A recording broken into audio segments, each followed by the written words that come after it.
नमस्कार दोस्तों, आज मैं लेकर आया हूँ आप लोगों के लिए शानदार हिंदी ऑडियो बुक लीडर बनो, सफल नेतृत्व का मूल मंत्र। मेरा नाम सर्वेश और मैं आप सभी लोगों का स्वागत करता हूँ द एक्साइटिंग लाइफ के पोर्टल पर। प्रस्तुत है नेतृत्व कला की बारीकियां बेहद सरल ढंग से। आज के दौर में जितनी चुनौतियां हैं उससे कहीं ज्यादा अवसर भी हैं। इन अवसरों का भरपूर लाभ उठाने के लिए यह आवश्यक है कि हम नेतृत्व करना सीखें, क्योंकि सक्षम नेतृत्व की आवश्यकता आज जीवन के हर क्षेत्र में है। इस पुस्तक में ऐसी अनेक बातें प्रस्तुत हैं जिनको प्रयोग में लाकर आप अपनी नेतृत्व क्षमता को निखार सकते हैं। कुछ प्रमुख बिंदुओं पर इस पुस्तक में विस्तार पूर्वक चर्चा की गई है, जिनमें से कुछ निम्नलिखित हैं। प्रेरणा, निर्णय लेने की क्षमता, मूल्य आधारित नेतृत्व, आत्मविकास, सकारात्मक रवैया, संवाद, प्रतिबद्धता और साहस और बागडोर संभालना। इस पुस्तक को पढ़कर आप यह महसूस करेंगे कि आपके भीतर छिपा एक लीडर अब उभरने को तैयार है। आप अपने भीतर गजब का आत्मविश्वास महसूस करेंगे और नेतृत्व प्रदान करने के लिए तैयार हो उठेंगे। वैसे नेतृत्व शब्द सुनते ही आपके मन में किसी प्रकार के विचार आते हैं। क्या आप नियंत्रण, आदेश और शक्ति के बारे में सोचते हैं? मगर नेतृत्व को यह अवधारणा वास्तविकता से कोसों दूर है। नेतृत्व का मतलब दूसरों को आदेश देना और दूसरों को नियंत्रण में रखना कतई नहीं होता।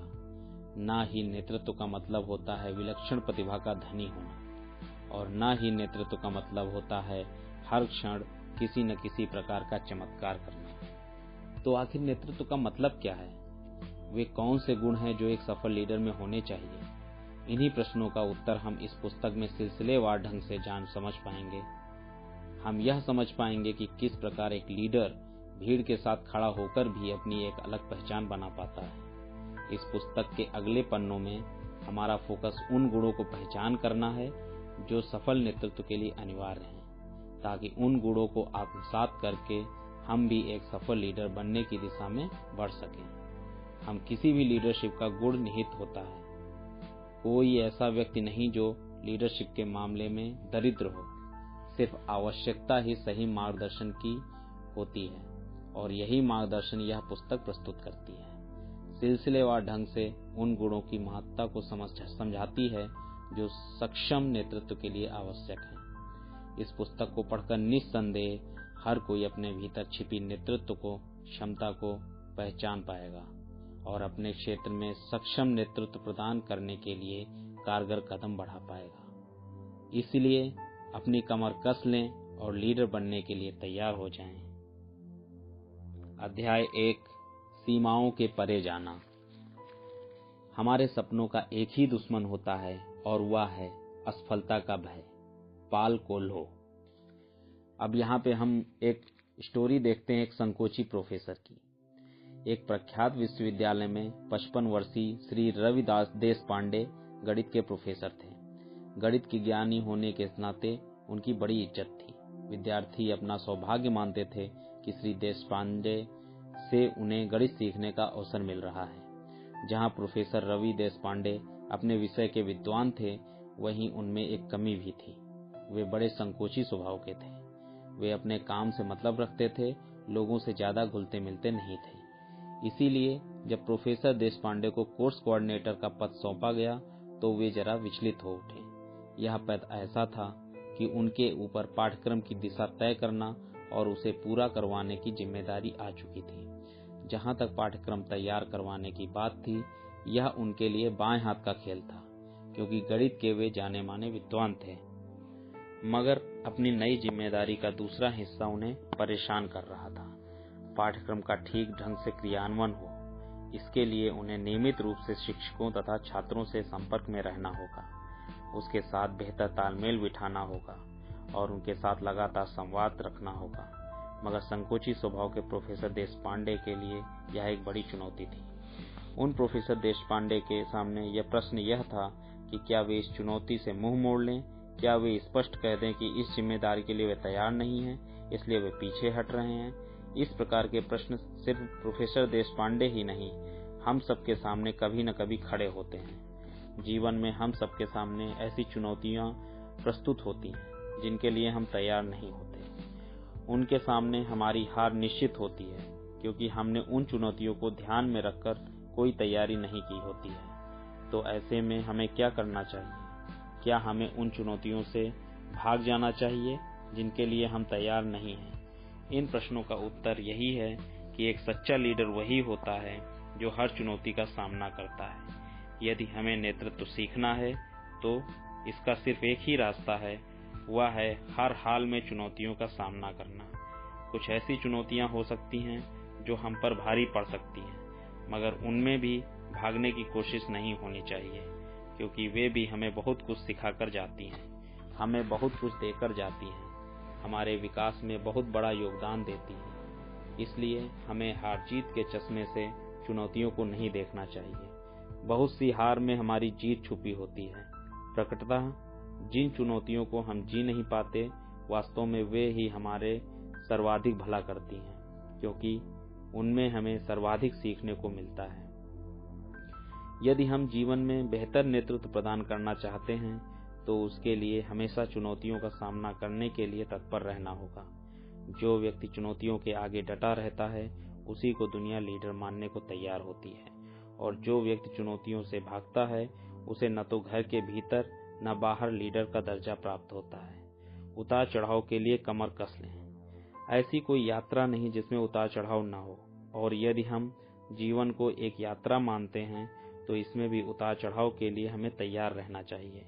अगर कोई यह समझता है कि कठिनाइयों का सामना किए बगैर ऊंचाइयों को छूना संभव है तो यह उसकी भूल है। ऊंचाइयों तक पहुंचने के लिए तमाम तरह के ऊबड़ खाबड़ और रोड़ों भरे रास्तों से होकर गुजरना पड़ता है। सफलता की राह न तो कभी आसान रहती है न कभी रहेगी, और एक लीडर को न सिर्फ खुद सफलता के द्वार खोलना होता है। एक व्यक्ति तभी लीडर कहलाता है जब वह दूसरों की सफलता में अपना योगदान देता है। अपनी सफलता के लिए तो हर कोई प्रयासरत रहता है, मगर वही व्यक्ति एक लीडर का दर्जा प्राप्त कर पाता है जो दूसरों को सफलता के मार्ग पर ले जाता है। अब बड़ा प्रश्न यह है कि वह कौन सा गुण हम आत्मसात करें जिसके बल पर न सिर्फ हम खुद सफलता अर्जित करें बल्कि दूसरों की सफलता में भी कारगर योगदान दे सकें। इस प्रश्न का उत्तर बेहद सरल है। वह एक गुण जो हमें सफलता की ओर ले जाता है वह है हमारी संघर्ष करने की क्षमता। इस गुण को आत्मसात किए बिना न तो हम खुद सफल हो सकते हैं और न दूसरों की सफलता में योगदान दे सकते हैं। एक सफल लीडर कौन होता है? क्या वह दूसरों से ज्यादा प्रतिभावान होता है? क्या दूसरों से ज्यादा ज्ञानी या धनवान होता है? इन प्रश्नों का उत्तर है नहीं। सफल लीडर वही होता है जो दूसरों से ज्यादा संघर्ष करना जानता है। वह हर उतार चढ़ाव के लिए कमर कसकर तैयार रहता है। वह पीछे हटना नहीं जानता, इसलिए दूसरों को संघर्ष करने के लिए प्रेरित करता है। वह चुनौतियों के आगे डटा रहता है, वह सम्मान का पात्र बना रहता है। इसीलिए सफल नेतृत्व के लिए संघर्ष करने की क्षमता एक अनिवार्य गुण है। इसके बिना न कोई लीडर बना है और न बनेगा।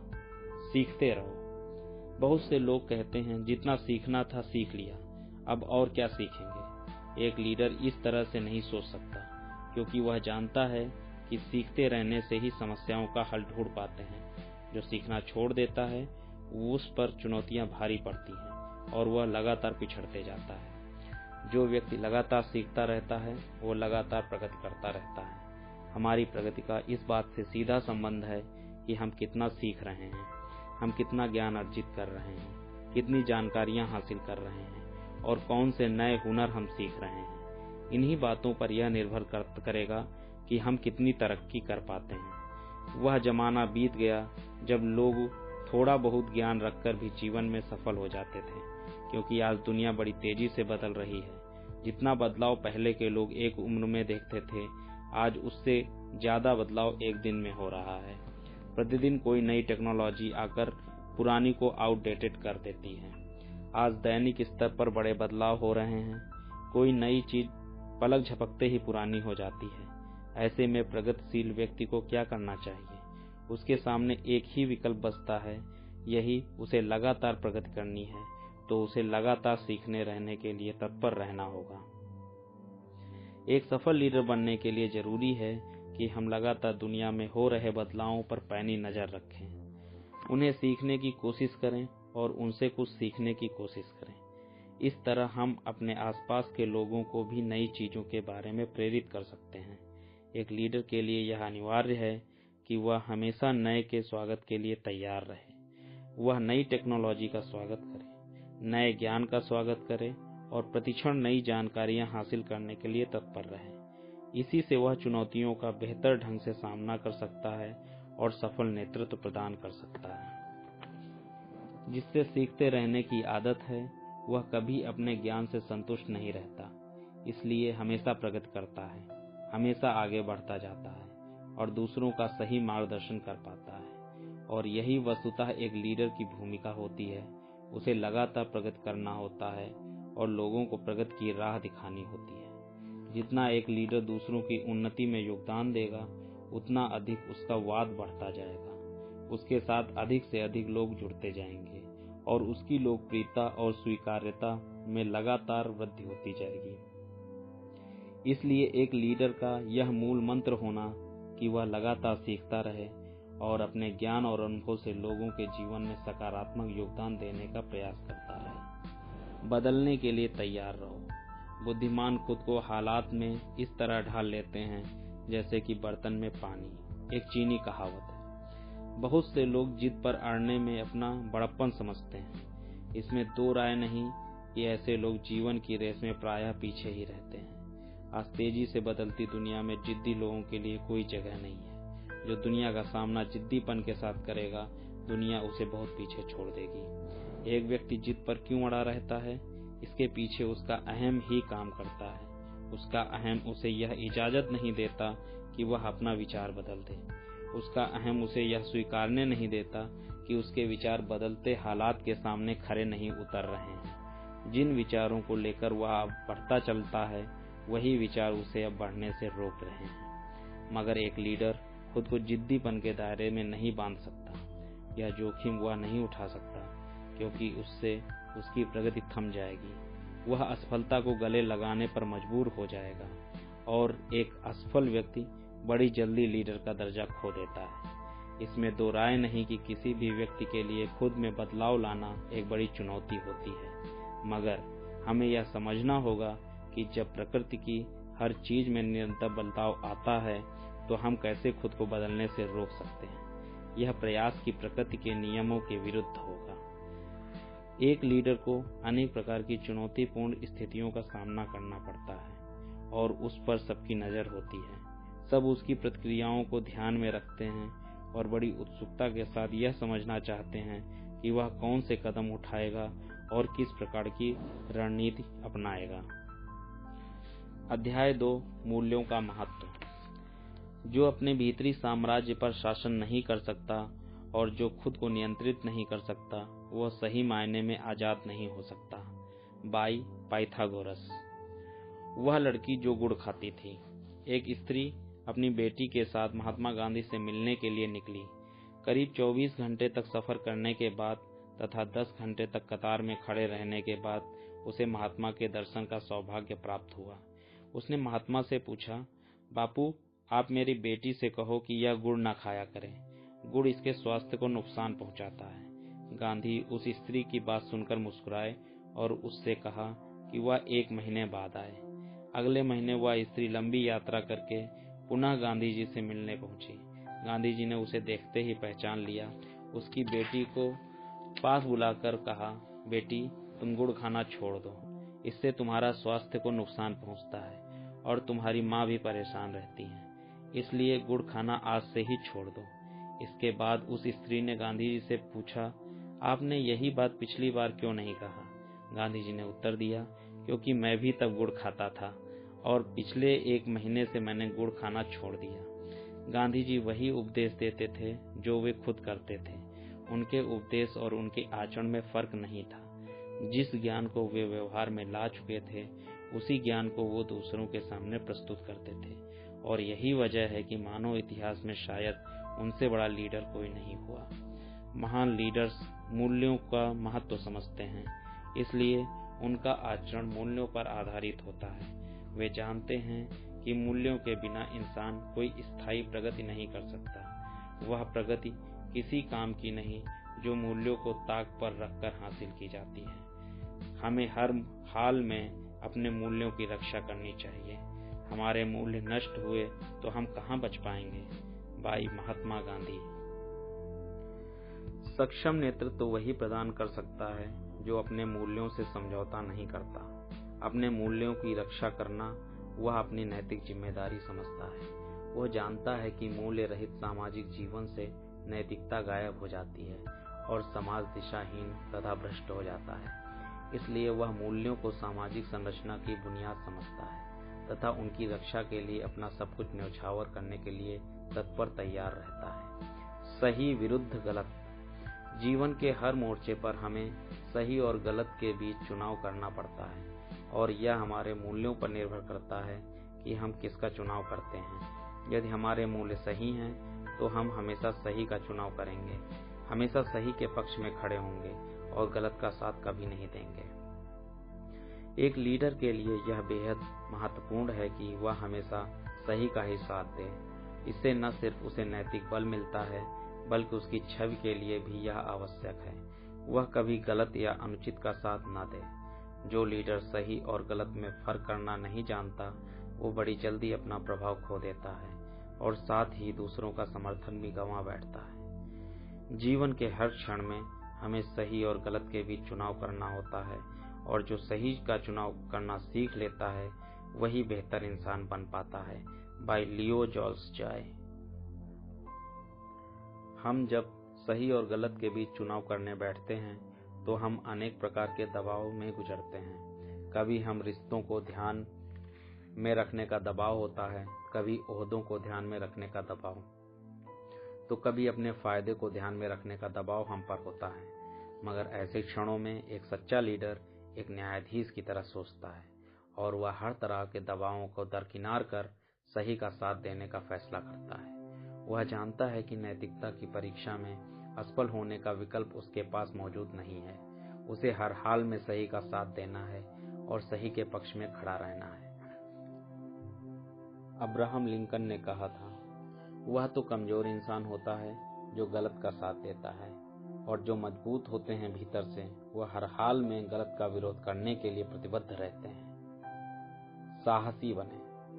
साहस के बिना हम अपने मूल्यों की रक्षा नहीं कर सकते और ना ही हम अपने हितों की रक्षा कर सकते हैं। वह व्यक्ति कभी लीडर नहीं बन सकता जिसमें साहस का अभाव है, क्योंकि साहस के बिना जीवन की कोई भी लड़ाई जीती नहीं जा सकती, किसी भी मोर्चे पर सफलता अर्जित नहीं की जा सकती। एक लीडर तब तक चुनौतियों के सामने अपने साहस का परिचय नहीं देता, बतौर लीडर उसकी पहचान नहीं बन सकती, क्योंकि लोग एक ऐसे व्यक्ति को लीडर नहीं मान सकते जिसमें साहस का अभाव हो। एक लीडर के अन्य गुणों पर लोगों का ध्यान बाद में जाता है। सर्वप्रथम लोग यह जानना चाहते हैं कि उसमें भरपूर साहस है या नहीं, क्या चुनौतियों के आगे उसका मनोबल ऊंचा रहता है या फिर वह घबराकर अपना मनोबल खो देता है। लेकिन इन बातों पर पैनी नजर रखते हैं लोग बहुत जांच परख कर ही किसी को अपना लीडर स्वीकारते हैं। लोग यह जानते हैं कि संकट की घड़ी में आदमी की बुद्धि और कौशल में ज्यादा उनका साहस काम आता है। इसलिए अपने लीडर के चुनाव में लोग सर्वप्रथम यह देखते हैं कि उसमें भरपूर साहस है या नहीं। मार्टिन लूथर किंग ने कहा था, साहस के बिना न तो खुद इज्जत के साथ जी सकते हैं और न दूसरों को इज्जत के साथ जीने की प्रेरणा दे सकते हैं। प्रसिद्ध यूनानी दार्शनिक अरस्तु ने कहा था कि साहस ही मानव का प्रथम सद्गुण है, क्योंकि अन्य सभी सद्गुणों का जन्म इसी से होता है। यदि किसी व्यक्ति में साहस नहीं होगा तो उसमें अन्य गुणों का भी अभाव ही रहेगा, क्योंकि साहस के बिना हम अन्य सद्गुणों का हासिल नहीं कर सकते। जो साहसिक होते हैं वे दयालु भी होते हैं और बुद्धिमान भी होते हैं। तमाम सद्गुणों का सीधा संबंध साहस से होता है। साहस का सीधा संबंध धैर्य से होता है। इसलिए हमने देखा है कि गांधी जी जैसे महान लीडर न सिर्फ साहसिक थे बल्कि धैर्यवान भी थे। वे जानते थे कि देर सवेर उनका उद्देश्य पूरा होगा, इसलिए साहस के साथ उन्होंने हमेशा धैर्य का भी परिचय दिया। अर्नेस्ट हेमिंगवे ने कहा था, साहस का सीधा अर्थ है संकट के समय में धैर्य दिखाना। एक लीडर जब संकट के समय में धैर्य का परिचय देता है तो वह यह संदेश लोगों तक पहुंचाता है कि हालात उसके नियंत्रण में हैं, इसलिए घबराने की आवश्यकता नहीं है। एक सफल लीडर कभी अपने धैर्य नहीं खोता, क्योंकि वह जानता है कि वह बुरी से बुरी परिस्थितियों में भी हमेशा के लिए नहीं रहती। बुरी से बुरी परिस्थितियां भी हमेशा के लिए नहीं रहती। देर सवेर हर बुरे दौर का अंत आता है, इसलिए विचलित होना निरर्थक है। नेल्सन मंडेला ने कहा था, लोग दूसरों को नियंत्रित करना चाहते हैं, खुद को नहीं। इसलिए लोग दुनिया को बेहतर बनाने में योगदान नहीं दे पाते। तो खुद पर नियंत्रण। दुनिया की अधिकांश आबादी दूसरों को नियंत्रित करने पर अपना ध्यान देती है। अपने घर के भीतर और बाहर लोग दूसरों को नियंत्रित करना चाहते हैं, मगर प्रगतिशील व्यक्ति का रवैया कुछ और ही होता है। वह दूसरों को नियंत्रित करने के बजाय खुद को नियंत्रित करने का प्रयास करता है। दूसरों पर नियंत्रण हासिल करना असंभव है और खुद पर नियंत्रण हासिल करना पूर्णतः संभव है। जब तक हम इस सत्य को नहीं समझेंगे, तब तक प्रगति के मार्ग पर बढ़ नहीं पाएंगे, क्योंकि वही व्यक्ति सतत रूप से प्रगति कर पाता है जो खुद को कभी अनियंत्रित नहीं होने देता। यह गौर करने वाली बात है कि अधिकांश बड़े लीडर्स बेहद अनुशासित होते हैं। वे अपने कठोर अनुशासन के द्वारा खुद को नियंत्रित रखने में सफल हो जाते हैं, इसलिए वे भटकाव से बच पाते हैं और हमेशा लक्ष्य की ओर बढ़ते जाते हैं। खुद पर नियंत्रण रखना एक ऐसा गुण है जो हमें सम्मान का पात्र बनाता है। लोग हमारे इस गुण के चलते हमारे प्रति आदर का भाव रखते हैं और हमसे मार्गदर्शन की अपेक्षा रखते हैं। निस्संदेह लोगों का यही आदर भाव एक लीडर की सबसे बड़ी ताकत होता है। सिर्फ बातें नहीं। विंस्टन चर्चिल ने कहा था, बातें बनाना तो हर कोई जानता है, मगर काम करना बहुत कम लोग जानते हैं। एक लीडर के लिए यह आवश्यक है कि वह लोगों के सामने अपनी बात रखे, उन्हें अपना विजन समझाए तथा आगे के कार्यक्रमों को उनके सामने प्रस्तुत करे। मगर इतने से ही बात नहीं बनेगी, क्योंकि ज्यादा महत्वपूर्ण यह है कि वह अपनी बातों पर कितना खरा उतरता है, अर्थात उसने जो कहा है वह करके दिखा पाता है या नहीं। अधिकांश लोगों के पास बड़ी बड़ी योजनाएं होती हैं, वे बहुत कुछ हासिल करने का सपना देखते हैं और दूसरों को भी सपने बेचने में सफल हो जाते हैं। बहुत से लोग तो अपने सपनों के अलावा कुछ और बात ही नहीं करते। उनकी बातें सुनकर ऐसा प्रतीत होता है कि बहुत जल्द वे दुनिया को बदल कर रख देंगे, मगर अफसोस, दुनिया बातों के बल पर नहीं बदलती, वह कर्म के बल पर बदलती है। और यह बात एक सक्षम लीडर समझता है, इसलिए वह बातें कम और काम ज्यादा करता है। एक सक्षम लीडर दुनिया में सकारात्मक बदलाव लाना चाहता है, इसलिए वह कर्म का महत्व समझता है। वह वाक्पटुता की जगह कर्मठता को अहमियत देता है। कर्म की दुनिया की तमाम समस्याओं का समाधान है। जटिल से जटिल समस्याओं को हम अनवरन कर्म के बल पर सुलझा सकते हैं। कर्म में जितनी ताकत है वह बातों में नहीं हो सकती, इसलिए सक्षम नेतृत्व कर्म के बल पर संभव है, बातों के बल पर नहीं। सुनना सीखें। अधिकांश लोग बोलना तो जानते हैं, मगर सुनना नहीं जानते। उनके पास दूसरों को सुनने समझने के लिए धैर्य नहीं होता। इसके ठीक उलट, एक सक्षम लीडर दूसरों को सुनने का महत्व समझता है, इसलिए वह लगातार सुनने की कला सीखने का प्रयास करता है। जिसने सुनने की कला सीख ली, वह बेहतर नेतृत्व प्रदान करने में सफल हो पाता है, क्योंकि दूसरों को बेहतर ढंग से सुनकर वह उन्हें बेहतर ढंग से समझ पाता है और परिणाम स्वरूप वह बेहतर ढंग से उनकी समस्याओं का समाधान कर पाता है। और यही एक सफल लीडर का मुख्य काम है। जब तक कोई व्यक्ति दूसरों के काम नहीं आता, वह एक लीडर बनकर नहीं उभर सकता। हम दूसरों के काम तभी आ सकते हैं, उनकी समस्याओं का समाधान तभी प्रस्तुत कर सकते हैं, जब हम उन्हें ध्यानपूर्वक सुनें और उनकी बातों को समझें। इसीलिए एक लीडर के लिए सुनने की कला सीखना अनिवार्य है। इस कला को सीखे बिना सफल नेतृत्व प्रदान करना संभव नहीं है। सीधी बात करें। बहुत से लोग अपनी बात को घुमा फिराकर कहते हैं। स्पष्ट रूप से कुछ भी कहना वे गलत ही, वे कुछ भी कहना वे जानते ही नहीं। मगर एक लीडर के लिए यह अनिवार्य है कि वह गोल मोल बात ना करे। जो कहना है सीधे तौर पर और स्पष्ट रूप से कहे।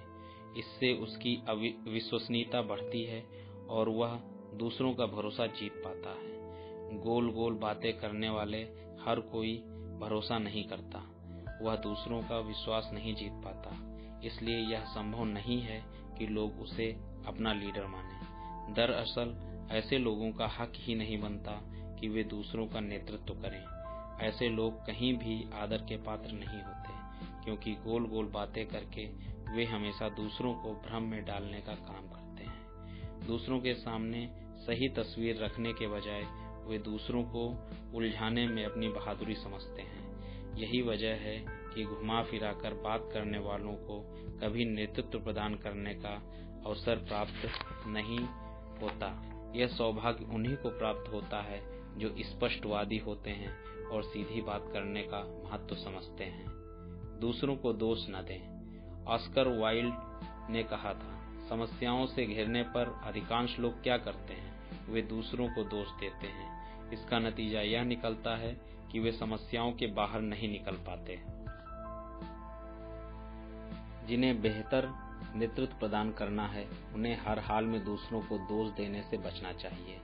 एक लीडर पर सबकी नजर होती है और यदि उसने दूसरों को दोष देना शुरू कर दिया तो वह बड़ी जल्दी उनकी नजर में गिर जाता है। वह उसकी नजर में इज्जत का हकदार नहीं होता, इसलिए वह लीडर कहलाने के लायक नहीं होता। दूसरों को दोष देना एक खतरनाक प्रवृत्ति है। समझदार लोग हमेशा इस प्रवृत्ति से बचना चाहते हैं, क्योंकि वे जानते हैं कि दूसरों को दोष देना एक मूर्ख की पहचान है। एक मूर्ख ही समस्याओं का हल दूसरों को दोष देकर निकालने का प्रयास करता है, मगर समस्याएं इस तरह कभी नहीं सुलझती, वे और जटिल होती जाती हैं। जिन्हें प्रगति करना है, उन्हें दूसरों को दोष देने की मानसिकता से बचना होगा, क्योंकि यह मानसिकता हमें चुनौतियों से मुंह फेरने के लिए प्रेरित करती है। चुनौतियों का सामना करने के बजाय हम दूसरों को दोषी ठहराने का आसान रास्ता चुनते हैं और खुद बच निकलना चाहते हैं, मगर ये चालाकी हमारी प्रगति के लिए घातक सिद्ध होती है और ऐसी मानसिकता के चलते न तो हम खुद में सुधार ला पाते हैं, न ही चुनौतियों का सामना करने के लिए खुद को बेहतर ढंग से तैयार कर पाते हैं। जिन्हें देश दुनिया का नेतृत्व प्रदान करना है, उनके सामने एक ही विकल्प है, वह यह कि परिस्थिति चाहे कितनी भी विकट क्यों न हो जाए, उन्हें हमेशा दूसरों का मनोबल बढ़ाने का प्रयास करना है। यदि आवश्यकता पड़े तो सारा दोष अपने पर मढ़ लेना है, मगर दूसरों को किसी भी सूरत में दोषी नहीं ठहराना है, क्योंकि एक लीडर को बल दूसरों के मनोबल से ही प्राप्त होता है। शांत रहें। फ्रैंकलिन रूजवेल्ट ने कहा था, एक लीडर का काम है लोगों की परेशानी दूर करना, इसलिए वह खुद परेशान दिखे उसे यह शोभा नहीं देता। समस्याओं के सामने विचलित हो जाना स्वाभाविक ही है, मगर एक सक्षम लीडर हमेशा अपनी परेशानी को लोगों से छिपा लेता है। वह जानता है कि उसे परेशान देखकर लोगों का मनोबल गिरता है, इसलिए उसकी कोशिश अपनी परेशानी छिपाने की होती है। आज तेजी से बदलती दुनिया में एक लीडर के आए दिन अप्रत्याशित चुनौतियों का सामना करना पड़ता है, चाहे वह एक बिजनेस लीडर हो, सामाजिक या राजनीतिक लीडर हो। उसके सामने ऐसी चुनौतियां प्रस्तुत होती हैं जो उसकी कल्पनाओं के परे होती हैं। ऐसे में अगर वह ठंडे दिमाग से काम लेता है कि चुनौतियों का बेहतर ढंग से सामना कर पाता है। इसलिए शांत रहने की आदत सीखना बेहद जरूरी है। चुनौतियां अपने आप में बड़ी या छोटी नहीं होती, वह तो हमारा नजरिया उन्हें बड़ा या छोटा बनाता है। हम किस नजर से चुनौतियों को देखते हैं, उस पर यह निर्भर करता है कि हम उन्हें जीत पाते हैं या नहीं। अनेक शोधकारों का यह निष्कर्ष है कि जो लोग शांत स्वभाव के होते हैं, वे प्रायः दूसरों से अधिक कार्यकुशल भी होते हैं। वे समस्याओं का बेहतर ढंग से समाधान कर पाते हैं तथा अधिक उन्नति कर पाते हैं। उनके इन गुणों के चलते उनके नेतृत्व को भी स्वीकार तथा सराहा जाता है। खासकर बिजनेस जगत में तो नेतृत्व उन्हीं को सौंपा जाता है जो हर स्थिति का सामना शांत भाव से करते हैं। उनके इस गुण का बड़ी ही सकारात्मक प्रभाव उनकी टीम पर पड़ता है। न सिर्फ टीम का मनोबल ऊंचा रहता है, बल्कि टीम की उत्पादकता भी बढ़ती है। दूसरों को सराहें। एक सक्षम लीडर दूसरों में कभी मौन मेघ नहीं निकालता। वह जानता है कि दूसरों की कमियां गिनाने से किसी का भला नहीं होता। उसके ठीक उलट दूसरों की सराहना करने से एक सकारात्मक माहौल तैयार होता है और एकजुटता निर्मित होती है। यदि नेतृत्व सीखना है तो दूसरों की प्रशंसा करने का कोई भी अवसर हाथ से न जाने दें।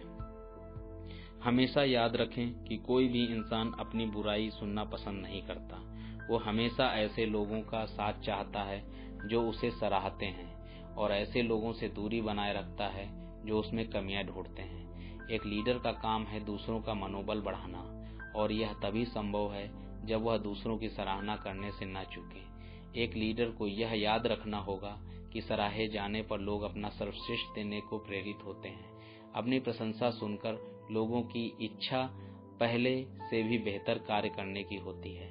एक लीडर के लिए प्रशंसा एक ऐसा औजार है जिसका अधिक से अधिक इस्तेमाल करके वह दूसरों में ऊर्जा और उत्साह का संचार कर सकता है। बिजनेस जगत में ऐसे मैनेजर अधिक सफल होते हैं जो अपनी टीम को बधाई देना नहीं भूलते और उनकी प्रशंसा करने में कंजूसी नहीं बरतते। वॉरेन बफेट ने कहा था, एक कंपनी तब तक उन्नति नहीं कर सकती जब तक उसके कर्मचारी उत्साहित न रहें, और उनमें उत्साह भरने का सबसे सटीक तरीका है उनकी भरपूर सराहना करना। एक लीडर अपने बूते कोई बड़ी सफलता अर्जित नहीं कर सकता। उसके लिए उसे एक उत्साही टीम की जरूरत होती है, और अपनी टीम में उत्साह भरने के काम भी लीडर को ही करना होता है।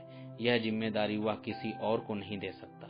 अपनी टीम में उत्साह और ऊर्जा का संचार करने के लिए एक लीडर को हमेशा अपनी टीम का हौसला बढ़ाना का काम करना होगा। उसकी कमियां गिनाने के बजाय उनके गुणों का बखान करना होगा और उनके उत्साह व जज्बे को बनाए रखने में अपना योगदान देना होगा, क्योंकि टीम के उत्साह और जज्बे पर ही यह निर्भर करता है कि टीम कितनी सफल हो पाती है और अंततः उसका लीडर कितना सफल हो पाता है। मार्क्स गार्वे ने कहा था, जिनमें आत्मविश्वास की कमी है वे जीवन की रेस में लगातार पिछड़ते जाते हैं। इस चैप्टर का संक्षेप में अर्थ है, नंबर 1, हमेशा मूल्यों को महत्व दें। मूल्यों के द्वारा समझौता करके हासिल हुई सफलता टिकाऊ नहीं होती। नंबर 2, हमेशा सही का साथ दें। बड़ा लीडर वही होता है जो किसी भी स्थिति गलत का पक्षधर नहीं होता। नंबर 3, चुनौतियों के सामने अपने साहस का परिचय दें। लोग उन्हीं को बतौर लीडर स्वीकारते हैं जिनमें भरपूर साहस होता है। नंबर 4, अपनी भावनाओं को नियंत्रित रखने का प्रयास करें। इसके बिना सफल नेतृत्व प्रदान करना संभव नहीं है। नंबर 5, बातों से ज्यादा काम को महत्व दें। लोग बातें करने वालों से ज्यादा काम करने वालों पर भरोसा करते हैं। नंबर 6, सुनना सीखें। याद रखें कि बोलना तो हर कोई जानता है, मगर जो सुनना जानता है वही एक लीडर के रूप में उभर पाता है।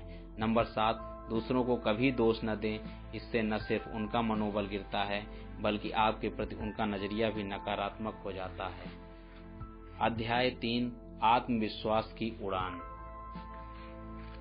विश्वास ही सब कुछ है। आत्मविश्वास में इतनी ताकत है कि उसका वर्णन करने के लिए सटीक से सटीक शब्द भी अपर्याप्त होते हैं। इंसान के भीतर जितनी भी भावनाएं होती हैं उनमें आत्मविश्वास की भावना का स्थान बहुत ऊपर है, क्योंकि इसी भावना के बल पर इंसान जीवन में आगे बढ़ना सीखता है। यदि इस भावना का अभाव रहे तो उसके लिए एक कदम भी बढ़ाना मुश्किल है।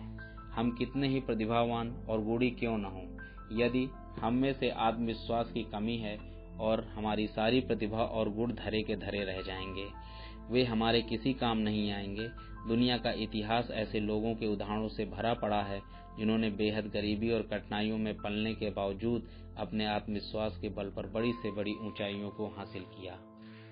एक लीडर यदि आत्मविश्वास से भरा रहता है, इसका चमत्कारिक असर दूसरों पर पड़ता है और दूसरों में भी आत्मविश्वास का संचार होता है और वे भी प्रगति के मार्ग पर बढ़ जाते हैं। खासकर बिजनेस जगत में तो एक लीडर के आत्मविश्वास पर ही सब कुछ निर्भर करता है। बिजनेस जगत में ऐसे अनेक उदाहरण मौजूद हैं जब डूबती हुई कंपनियों को भी किसी सक्षम लीडर ने दोबारा बुलंदियों पर पहुंचा दिया। कंपनी वही थी, उसके कर्मचारी वही थे और उसका बिजनेस मॉडल भी कमोबेश पहले जैसा ही था, मगर एक नया लीडर आया और डूबती हुई कंपनी को शिखर तक पहुंचाने में सफल हो गया। ऐसा क्यों हुआ? इस तरह के उदाहरणों से हम क्या सीख पाते हैं?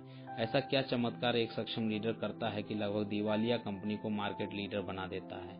इन प्रश्नों का उत्तर बेहद सरल है। एक कामयाब लीडर और कुछ नहीं करता, वह सिर्फ एक उद्देश्य के साथ बढ़ता है। उसका उद्देश्य होता है कंपनी के प्रत्येक सदस्य में यह विश्वास भरना कि वह सर्वश्रेष्ठ है। इसका परिणाम यह निकलता है कि जो लोग अब तक कंपनी को डुबोने में योगदान दे रहे थे, अब उसे उबारने में अपना भरपूर योगदान देने को तत्पर हो जाते हैं। एक काबिल लीडर यह मानकर चलता है कि हर इंसान में बड़ी खूबियां होती हैं, यदि उनमें विश्वास भरा जाए तो वे चमत्कार कर सकते हैं। इसीलिए लोगों में आत्मविश्वास जगाना उसकी पहली कोशिश होती है। वह जानता है कि इसके बाद का रास्ता बेहद आसान होता है। एक बार किसी में आत्मविश्वास जागृत हो उठा तो वह किसी भी चुनौती में पीछे हटने को तैयार नहीं होता। मार्क सी फॉक्स ने कहा था, लोग पूछते हैं सफलता कैसे हासिल की जाए। मैं करता हूं कि सर्वप्रथम आत्मविश्वास हासिल करो, इसके बाद सब कुछ अपने आप हासिल हो जाता है। बहुत से लोग सफलता हासिल करने के लिए अनेक प्रकार की तैयारियां करते हैं। वे नई जानकारियां हासिल करते हैं, नए ज्ञान अर्जित करते हैं और हमेशा नए हुनर को सीखने का प्रयास करते हैं। ये सब बेहद सकारात्मक बातें हैं। हम जितनी जानकारियां हासिल करेंगे, जितना ज्ञान अर्जित करेंगे और साथ में जितना हुनर सीखेंगे, उतना अधिक हमारा विकास संभव हो पाएगा। मगर बड़ा प्रश्न यह है कि इन समस्त सद्गुणों के बावजूद यदि हमें आत्मविश्वास की कमी है तो हमें जीवन में कहां तक पहुंच पाएंगे। इस प्रश्न का उत्तर है कहीं नहीं। यदि कहीं पहुंचना है तो वहां तक पहुंचने का विश्वास मन में होना जरूरी है, क्योंकि विश्वास ही सब कुछ है। जो लोग प्रतिभा के धनी नहीं हैं, जिनमें ज्ञान का अभाव है और जो ज्यादा हुनरमंद भी नहीं है, ऐसे लोग भी बड़ी से बड़ी सफलता अर्जित कर पाते हैं। क्यों? क्योंकि उनमें आत्मविश्वास कूट कूट कर भरा होता है। उनमें यह विश्वास होता है कि अपनी तमाम कमियों के बावजूद वे मंजिल तक जरूर पहुंचेंगे, क्योंकि आत्मविश्वास से बढ़कर कोई और गुण नहीं होता। गेते ने कहा था, पहले खुद में विश्वास जगाओ, उसके बाद ही कदम बढ़ाओ, क्योंकि विश्वास के बिना बढ़ना हमेशा बेकार जाता है। बहुत से लोग जीवन में यूं ही चलते जाते हैं। अव्वल तो उनके पास कोई लक्ष्य नहीं होता, और होता भी है तो वहां तक पहुंचने का उनमें कोई विश्वास नहीं होता। मगर बिन लक्ष्य और विश्वास के चलने से हम कहीं पहुंच नहीं पाते। हम मीलों चलने के बाद यह महसूस करते हैं कि हम कहीं पहुंच नहीं पाए। हम उसी मुकाम पर खड़े हैं जहां हम यात्रा शुरू करने से पहले खड़े थे। विश्वास के साथ शुरू की गई यात्रा और अविश्वास के साथ शुरू की गई यात्रा में स्पष्ट अंतर होता है। विश्वास हमें देर सवेर गंतव्य तक पहुंचाता है और अविश्वास हमें हमेशा भटकाते रहता है, हमेशा गंतव्य से दूर रखता है। इसलिए जीवन में आत्मविश्वास से बढ़कर कुछ नहीं होता। हमारी सबसे मूल्यवान पूंजी हमारा आत्मविश्वास ही होता है। आत्मविश्वास और घमंड में फर्क। बहुत से लोग आत्मविश्वास और घमंड में फर्क नहीं कर पाते। जहां आत्मविश्वास अपनी क्षमताओं में विकास करना है, वहीं घमंड का अर्थ है अपनी क्षमताओं को बढ़ा चढ़ाकर समझना। दोनों स्थिति में बुनियादी फर्क है। जहां आत्मविश्वास हमें उन्नति की ओर ले जाता है, वहीं घमंड में पतन की ओर अकेला ढकेल देता है।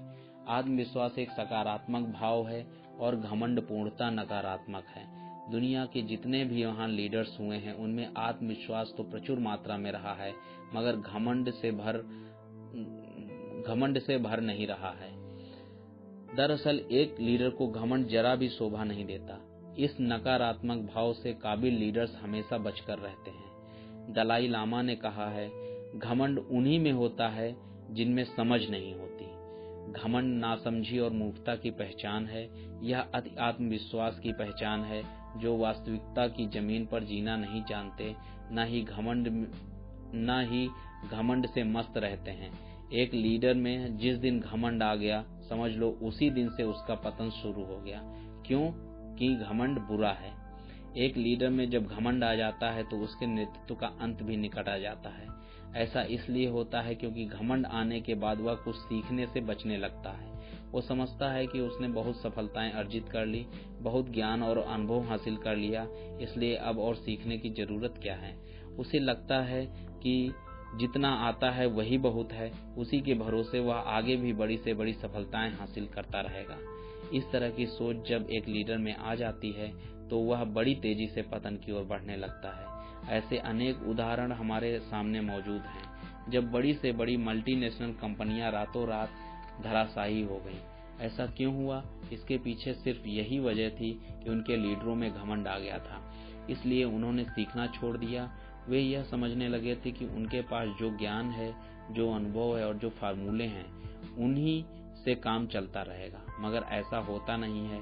प्रकृति अपने अंदाज में घमंडी लोगों को जमीन पर लाकर रहती है। घमंड से कैसे बचें? घमंड से बचने का एक ही तरीका है और वो यह है कि हमेशा सीखते रहने के लिए तत्पर रहें। जितना हम सीखेंगे उतना यह महसूस करेंगे कि हम कितना कम जानते हैं।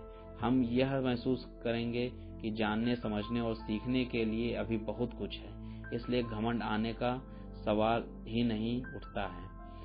जो जितना सीखता जाता है वो उतना घमंड से दूर होता जाता है। एक सच्चे लीडर में यह गुण भरपूर मात्रा में होना चाहिए।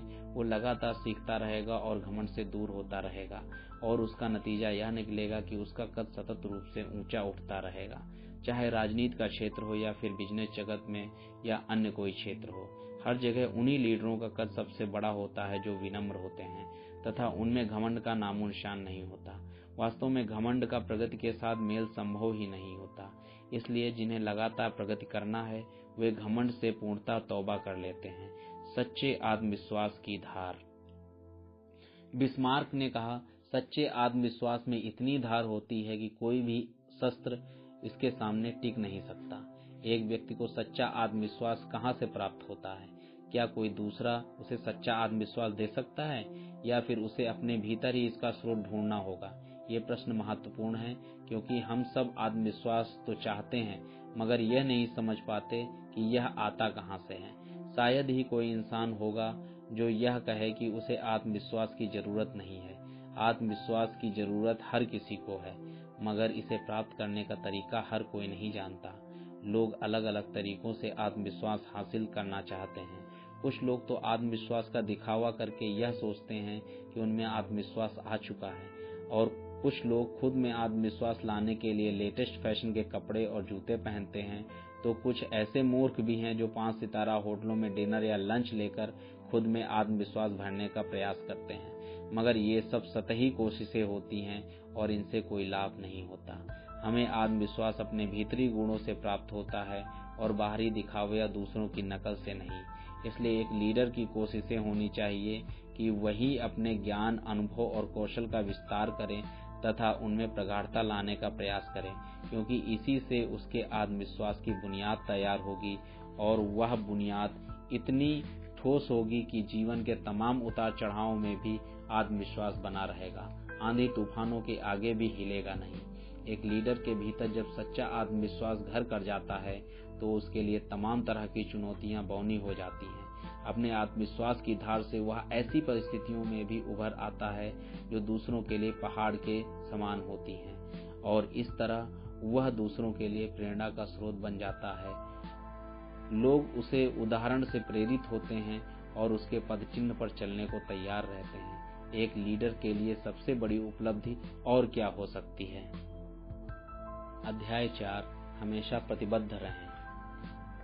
जीन पॉल सार्त्रे ने कहा था, प्रतिबद्धता दिखाने की चीज है, कहने की नहीं। प्रतिबद्धता का चमत्कार। मारियो आंद्रेती ने कहा था, केवल इच्छा रखने से कुछ हासिल नहीं होता, हमारा लक्ष्य यह मांग करता है कि हम उसके प्रति पूरी तरह प्रतिबद्ध हो जाएं। उसके बाद चमत्कार घटने में देर नहीं लगती। इच्छाएं सब में होती हैं, हर कोई सपने देखता है और उन्हें पूरा करने के लिए लक्ष्य रखता है, मगर दुनिया के अधिकांश लोग अपूर्ण इच्छाओं और अधूरे सपनों के साथ जीने के लिए अभिशप्त रहते हैं। ऐसा क्यों होता है? इसका एक ही कारण है, उनमें प्रतिबद्धता का अभाव रहता है। हमारी तमाम प्रतिभाएं और तमाम गुण तथा हुनर किसी काम के नहीं यदि प्रतिबद्ध होना नहीं जानते। ऐसे बहुत से प्रतिभावान लोग हैं जो जीवन में सिर्फ इसलिए कहीं नहीं पहुंच पाए क्योंकि उनमें प्रतिबद्धता का अभाव था। महान जर्मन कवि और दार्शनिक गेते का मानना था कि जिस दिन एक व्यक्ति में प्रतिबद्धता आ जाती है उसी दिन से उसके जीवन में चमत्कार घटना शुरू हो जाता है। उनके अनुसार प्रतिबद्धता ही अपने आप में चमत्कार है, क्योंकि इसके बाद सफलताओं का सिलसिला शुरू हो जाता है। गेते प्रतिबद्धता को चमत्कार इसलिए मानते थे क्योंकि प्रतिबद्धता हमारे सामने ऐसे रास्ते खोल देती है जिनकी हमने कल्पना भी नहीं की थी। प्रतिबद्ध होकर हम वह सब हासिल कर सकते हैं जिन्हें हासिल करना हमें असंभव प्रतीत हो रहा है। प्रतिबद्धता की ताकत को मनोवैज्ञानिकों ने भी स्वीकारा है। अनेक शोध कार्यों का यह निष्कर्ष है कि प्रतिबद्ध व्यक्ति न सिर्फ अधिक सफल होते हैं बल्कि उनका मानसिक स्वास्थ्य भी दूसरों से बेहतर रहता है। हाल ही में एक अमेरिकी यूनिवर्सिटी ने अपने एक शोध कार्य को रिपोर्ट में स्पष्ट रूप से कहा है कि एक व्यक्ति की नेतृत्व क्षमता का सीधा संबंध उसकी प्रतिबद्धता से होता है। जो व्यक्ति अधिक प्रतिबद्ध होता है उसकी नेतृत्व क्षमता भी दूसरों से बेहतर होती है। एक प्रतिबद्ध लीडर के मायने। एक लीडर की प्रतिबद्धता सीधे तौर पर उसकी टीम की प्रतिबद्धता को प्रभावित करती है। यदि एक लीडर स्वयं प्रतिबद्ध नहीं है तो उसे अपनी टीम से यह अपेक्षा नहीं रखनी चाहिए कि वह उद्देश्य के प्रति समर्पित और प्रतिबद्ध चाहिए। वह उद्देश्य के प्रति समर्पित और प्रतिबद्ध रहेगी। प्रतिबद्धता और समर्पण की कसौटी पर जब तक लीडर खरा नहीं उतरता, टीम के सदस्यों में प्रेरणा का अभाव रहता है। बिजनेस जगत में ऐसा अक्सर देखा गया है कि वही टीम जो अब तक खराब प्रदर्शन कर रही थी, लीडर बदलने पर बेहतरीन प्रदर्शन करने लगती है। लोग वही हैं, उनकी योग्यता वही है, मगर एक नया लीडर आकर उन्हें असफलता की खाई से निकालकर सफलता के मार्ग पर ले जाता है। ऐसा क्यों होता है? कैसे एक टीम की क्षमता रातों रात बढ़ जाती है? इन प्रश्नों का उत्तर कोई जटिल नहीं है। अब तक जिस टीम में प्रेरणा का अभाव था, एक सक्षम लीडर उस टीम में प्रेरणा का संचार करता है, उस टीम में प्रतिबद्धता और समर्पण के भाव की संचार करता है, और ऐसा वह तभी कर सकता है जब वह स्वयं पूरी तरह समर्पित और प्रतिबद्ध रहे। इस मामले में उद्देश्य देने भर से काम नहीं बनता। जो हम दूसरों से चाहते हैं हमें खुद कर दिखाना होता है। ऊपर से नीचे की ओर। किसी भी संस्था में प्रतिबद्धता ऊपर से नीचे की ओर जाती है। इसके उलट होना संभव नहीं है। पहले लीडर में प्रतिबद्धता दिखती है, इसके बाद ही टीम के अल्प सदस्यों में प्रतिबद्धता नजर आती है। प्रसिद्ध मैनेजमेंट गुरु जिम कॉलिंस कहते हैं, एक लीडर की प्रतिबद्धता टीम की मानसिकता ही बदल देती है। जो टीम अब तक काम चलाऊ थी वह दमदार बन जाती है। तमाम मैनेजमेंट कोर्सेस में यह सिखाया जाता है कि लीडर की प्रतिबद्धता पर ही टीम की और कंपनी की सफलता निर्भर करती है। इस बात पर विशेष जोर दिया जाता है कि एक लीडर और कुछ भले नए से सीखे, मगर प्रतिबद्ध सीखने में देर न करें। उसे आत्मसात करने में तनिक भी आलस्य न दिखाएं, वरना उसकी और टीम की सारी मेहनत पर पानी फिर जाएगा और न वह कहीं पहुंच पाएगा और न उसकी टीम। खुद के साथ प्रतिबद्धता सीखने की कोशिश में हमारा पहला कदम यह होना चाहिए कि हम सर्वप्रथम अपने साथ प्रतिबद्ध होना सीखें। आप पूछ सकते हैं कि आखिर खुद के साथ प्रतिबद्ध होने का अर्थ क्या है? यह बड़ा ही महत्वपूर्ण प्रश्न है। इस प्रश्न के उत्तर पर यह निर्भर करेगा कि हम कितने बेहतर ढंग से प्रतिबद्धता को समझ पाते हैं। जब तक हम खुद के साथ न्याय नहीं करते, दूसरों के साथ न्याय नहीं कर सकते। बाई अल्बर्ट कामू की उपरोक्त पंक्ति हर मायने में सही है। न्यायप्रिय होना बड़ी बात है, मगर अपने साथ न्याय किए बिना हम न्याय करना नहीं सीख सकते, और यही बात अधिकांश लोग नहीं समझते। वे खुद के साथ लगातार अन्याय करते रहते हैं और यह मानकर चलते हैं कि वो दूसरों के साथ न्याय कर रहे हैं। वे समझते हैं कि अपने काम के साथ वे न्याय कर रहे हैं, अपने रिश्तों के साथ न्याय कर रहे हैं और हर किसी के साथ वे न्याय कर रहे हैं, मगर ऐसा होता नहीं है। क्योंकि उन्होंने खुद के साथ न्याय करना नहीं सीखा है, वे दूसरों के साथ भी न्याय करने से चूक जाते हैं। इस बात को और भी सरल तरीके से समझा जा सकता है। उदाहरण के लिए, यदि हम अपने स्वास्थ्य का ध्यान रखना सीख जाते हैं तो दूसरों को भी स्वास्थ्य को लेकर सही सुझाव दे सकते हैं। हम अपने करियर में प्रोग्रेस करना सीख जाते हैं तो दूसरों को भी करियर के मामले में सही मार्गदर्शन दे सकते हैं। हम यदि अधिक पैसा कमाना सीख जाते हैं तो दूसरों को भी सही राह दिखा सकते हैं। जीवन के हर क्षेत्र में हम खुद को बेहतर बनाकर दूसरों को बेहतरी का रास्ता दिखा सकते हैं। इसलिए अपने साथ प्रतिबद्ध होना जरूरी है। यही हमारी पहली कोशिश होनी चाहिए। हम अपने स्वास्थ्य, अपने करियर, अपने लक्ष्य के प्रति प्रतिबद्ध होकर प्रतिबद्धता के भाव को आत्मसात कर पाते हैं और इसके साथ ही दूसरों के साथ प्रतिबद्ध होना भी सीख पाते हैं। हम अपने साथ न्याय करना सीखकर दूसरों के साथ न्याय करने की मानसिकता तैयार कर पाते हैं। लक्ष्य के साथ प्रतिबद्धता। हमारी सफलता इस बात पर निर्भर करती है कि हम कितने बेहतर ढंग से अपने लक्ष्यों को पूरा करना जानते हैं। इससे ज्यादा महत्वपूर्ण कोई और बात नहीं हो सकती, क्योंकि लक्ष्य के प्राप्ति ही सब कुछ है। हमने बहुत मेहनत की, बहुत पसीना बहाया, मगर लक्ष्य हासिल नहीं कर सकते तो हमारी मेहनत और पसीना का कोई याद नहीं करने वाला। लक्ष्य पूरा करने पर ही मेहनत की दाद दी जाती है और पसीनों को सराहा जाता है। इसलिए अपने लक्ष्य के साथ प्रतिबद्ध होना जरूरी है। एक लीडर के लिए यह महत्वपूर्ण है कि न सिर्फ वह खुद लक्ष्य के प्रति प्रतिबद्ध रहे, बल्कि अपनी टीम को भी ध्यान लक्ष्य पर केंद्रित रखे, अपनी टीम का फोकस लक्ष्य पर बनाए रखे, उन्हें यह संदेश देता रहे कि लक्ष्य से बढ़कर कुछ नहीं और हाल में लक्ष्य को पूरा करना ही एकमात्र विकल्प है। बिजनेस जगत में किसी लक्ष्य को पूरा करने के लिए ही एक टीम अस्तित्व में आती है। उसके होने का और कोई औचित्य नहीं है, चाहे वह सेल्स का टारगेट हो या प्रोडक्शन का टारगेट हो या कोई अन्य टारगेट। किसी न किसी टारगेट को हासिल करने के लिए ही एक टीम का गठन होता है। इसलिए लक्ष्य से बढ़कर कुछ नहीं होना चाहिए। लक्ष्य पूरा होगा तभी टीम बनी रहेगी और लीडर की पहचान बनी रहेगी, अन्यथा अगले ही क्षण किसी की जरूरत महसूस नहीं की जाएगी। पोल्ट मार्शल ने कहा था, हमें जो कुछ मिला है वह किसी लक्ष्य को पूरा करने के बदले में मिला है, और हम में से जो कुछ छीना गया है वह किसी लक्ष्य को पूरा करने में चूक जाने से छीना गया है। लोग अक्सर यह शिकायत करते हैं कि उन्हें जितना मिलना चाहिए था उतना मिला नहीं, मगर यह सोच ही गलत है। पहले तो उन्हें खुद से यह प्रश्न करना चाहिए कि क्या जितना हासिल कर सकते थे क्या उतना उन्होंने क्या हासिल किया। यह प्रश्न महत्वपूर्ण है, क्योंकि एक तरफ कितना मिला की सोच है और दूसरी तरफ कितना हासिल की है। एक प्रगतिशील लीडर का फोकस हमेशा कितना हासिल किया पर होना चाहिए, उसे कितना मिला इस पर उसे ध्यान भी नहीं देना चाहिए, क्योंकि यह एक नकारात्मक सोच है और यह सोच मन में शिकायत भरने का काम करती है। मन में जीवन के प्रति शिकायत रखने से कुछ हासिल नहीं होता। हम कुंठाग्रस्त होते जाते हैं और प्रगति के मार्ग से दूर होते जाते हैं। जब हमारा फोकस इस बात पर रहता है कि हमने अब तक कितना हासिल किया है और आगे कितना हासिल कर सकते हैं, तो हमारी सोच सकारात्मक दिशा में बढ़ती है और हम उपाय ढूंढने के लिए प्रयत्नशील रहते हैं। हम अधिक से अधिक हासिल करने के लिए लक्ष्य रखने का महत्व और उन्हें पूरा करने का महत्व समझ पाते हैं, और यही एक प्रगतिशील लीडर की पहचान होती है। वह यह जानता है कि लक्ष्य की प्राप्ति पर ही हमारी प्रगति निर्भर करती है, अन्यथा हम जहां थे वहीं खड़े रहेंगे और कहीं पहुंच नहीं पाएंगे।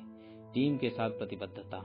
जोश हाइंड्स ने कहा था, जिस दिन एक लीडर ने टीम का भरोसा जीत लिया, उसने आधी बाजी वहीं जीत ली। यदि एक लीडर पर उसकी टीम भरोसा नहीं करती है तो उसका एक ही भविष्य है, वह अपने हर प्रयास में मुंह के बल गिरेगा। एक लीडर के लिए अपनी टीम का भरोसा अत्यंत महत्वपूर्ण है, मगर बड़ा प्रश्न यह है कि यह आखिर अपनी टीम का भरोसा कैसे जीता जाए। इस प्रश्न का उत्तर तलाशना आवश्यक है। क्या कारण है कि बहुत से लीडर्स वर्षों तक अपनी टीम का विश्वास नहीं जीत पाते, और कुछ लीडर्स आते ही अपनी टीम का दिल, दिमाग और विश्वास जीतने में समझ पाते हैं। इस महत्वपूर्ण प्रश्न का उत्तर तलाशना मुश्किल नहीं है। इसके लिए हमें उन सफल लीडर्स की कार्यशैली का अध्ययन करना होगा जिन्होंने अपनी टीम का विश्वास जीता तथा टीम के साथ मिलकर सफलता की नई ऊंचाइयों को छुआ। बड़े लीडरों में एक बात समान होती है, वे अपनी टीम का बेहद ख्याल रखते हैं। टीम का प्रत्येक सदस्य उनके लिए महत्वपूर्ण होता है, इसलिए प्रत्येक सदस्य के हितों की रक्षा करना वे अपना कर्तव्य समझते हैं। यही वजह है कि वे बड़ी से बड़ी जल्दी अपनी टीम का भरोसा जीत लेते हैं। टीम का भरोसा जीतना है तो टीम के प्रति पूरी तरह प्रतिबद्ध होना पड़ेगा। अपनी टीम को आश्वस्त करना होगा कि उनका हित आपके लिए सर्वोपरि है। जब टीम को यह विश्वास हो जाता है कि उनका लीडर तमाम उतार चढ़ाव में उनके साथ खड़ा रहेगा, उनके हितों की रक्षा करेगा, तो अपने लीडर के एक इशारे पर टीम अपना सब कुछ झोंकने को तैयार हो जाती है। प्रगति के लिए प्रतिबद्ध। विल रॉजर्स ने कहा, एक लीडर कौन होता है? जो आगे ले जाता है। लीडर का काम ही प्रगति के मार्ग पर दूसरों को आगे ले जाना है। इसी उद्देश्य के लिए उसे लीडर चुना जाता है। एक लीडर की प्रमुख भूमिका क्या है? किस आशा से लोग उसे नेतृत्व की बागडोर सौंपते हैं? एक लीडर दिमाग में अपनी भूमिका को लेकर स्पष्ट तस्वीर रहनी चाहिए। इसी से वह अपनी जिम्मेदारियां बखूबी निभा पाएगा। एक लीडर इसलिए बन पाता है क्योंकि वह लोगों में प्रगति की उम्मीद जगा पाता है।